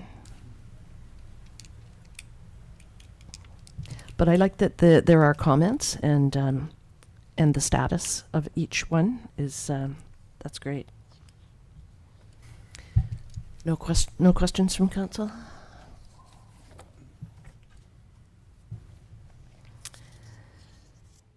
All right, mayor's announcements and committee reports.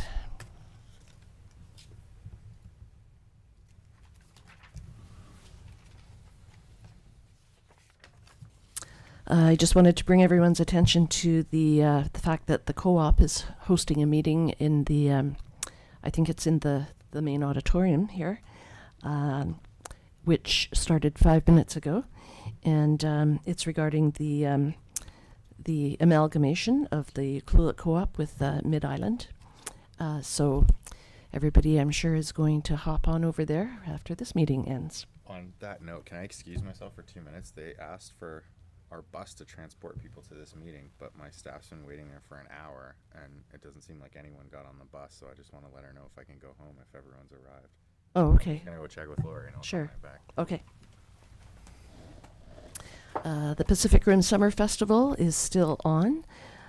I attended the Sip and Rhyme event at the Orange Door Gallery last night.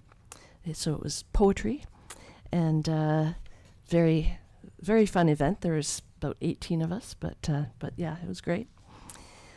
They've got several other things still happening. There's an arts and culture walk at the Lighthouse on Saturday, a loop on the Wild Pacific Trail from 12 to 3.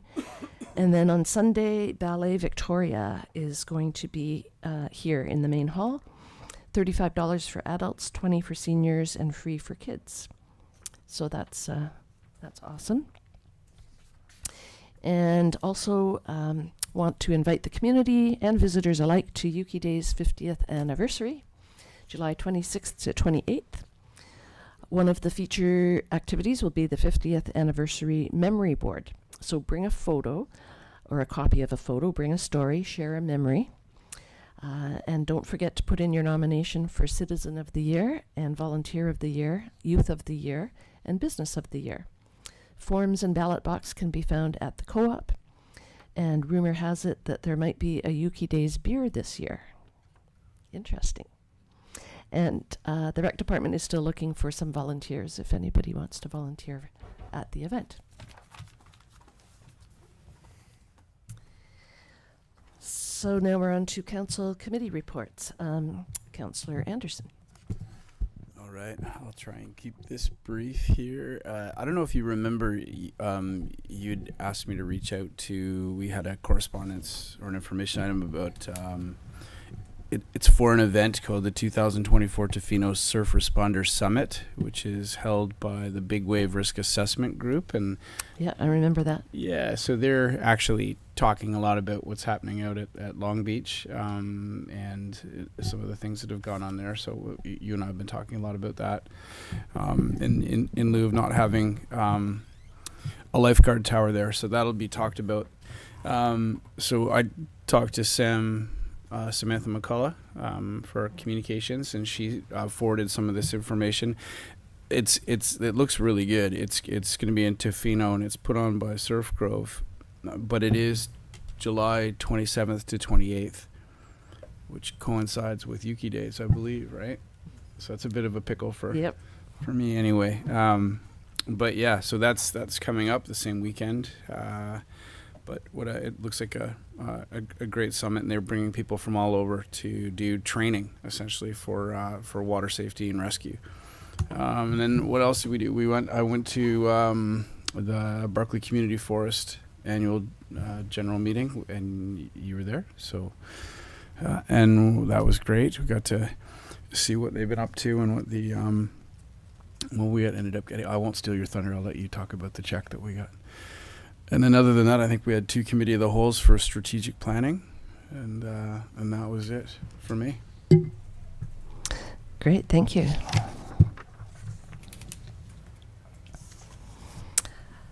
Councillor Hoare, anything from you? Nothing to report. Been a little preoccupied. I get it. Councillor Kennington? Nothing to report. Okay, Councillor Mafty? The 2 committee of the whole meetings that Councillor Anderson already spoke to, and nothing beyond that. I did like those. I thought they were valuable. I had a great time. The strategic planning? Indeed.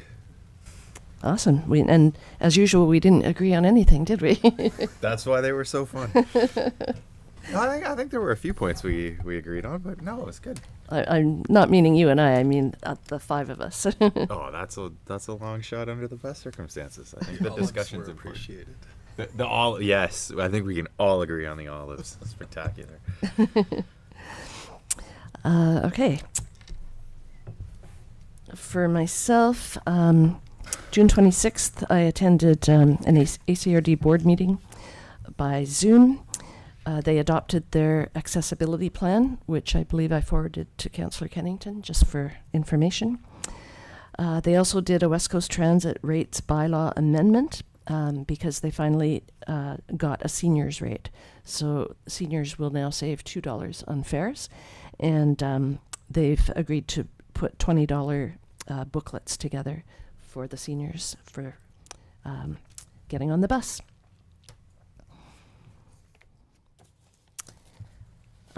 June 28th was the Barclay Community Forest AGM, and I will actually forward to Council the briefing note from the manager. As well, there was a really fun little one-pager called "A Brief History of Logging in and Around Ucluelet," put together by Jeff Lyons.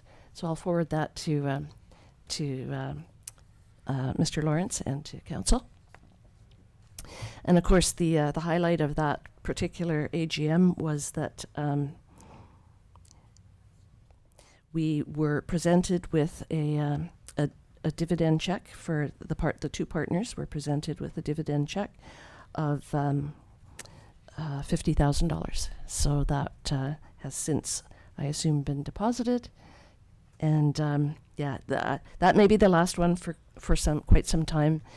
They may not actually do any logging next year at all, according to the manager's report. So so that was a nice way to kind of put the icing on the cake of the AGM.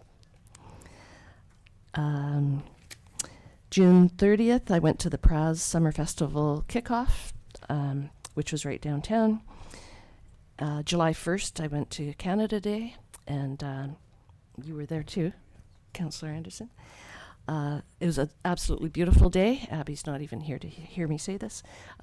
Great day. It seemed like a lower turnout than usual, and maybe because it was such a beautiful day, people went to the beach instead. I'm not sure, but it was lovely and a fantastic cake that I believe the co-op made. And July 4th was our strategic plan review number 2, which I think we're going to get a synopsis on by the end of this week. That's it for me.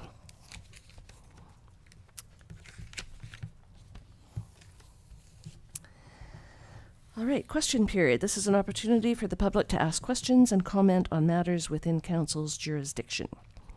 Representations about bylaws that Council is prohibited from holding a public hearing on, or bylaws that were subject to a public hearing, are not permitted at this time. There are no audience members. Okay. Are there any members of the public attending by Zoom or telephone that wish to address Council?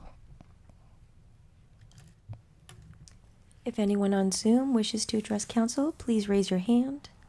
Anyone on the telephone, please dial *9.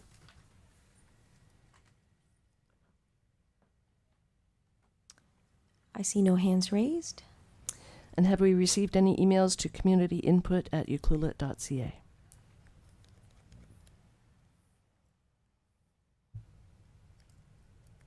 We have not received any new emails. Great. I move that the July 9th, 2024 regular council meeting be adjourned at 7:14. Can I have a seconder? I'll second. All in favor? None opposed, and that carries. Thank you for joining us, Councillor Hoare, on Zoom. I know it's been a difficult time for you. Well, it is what it is, right? Yeah. I'm glad we have the possibility of doing this, so. From remotely, yes. All right. Thanks, everyone, for all the good wishes, by the way. Yeah, you bet. Take care. Yeah, you too. Bye.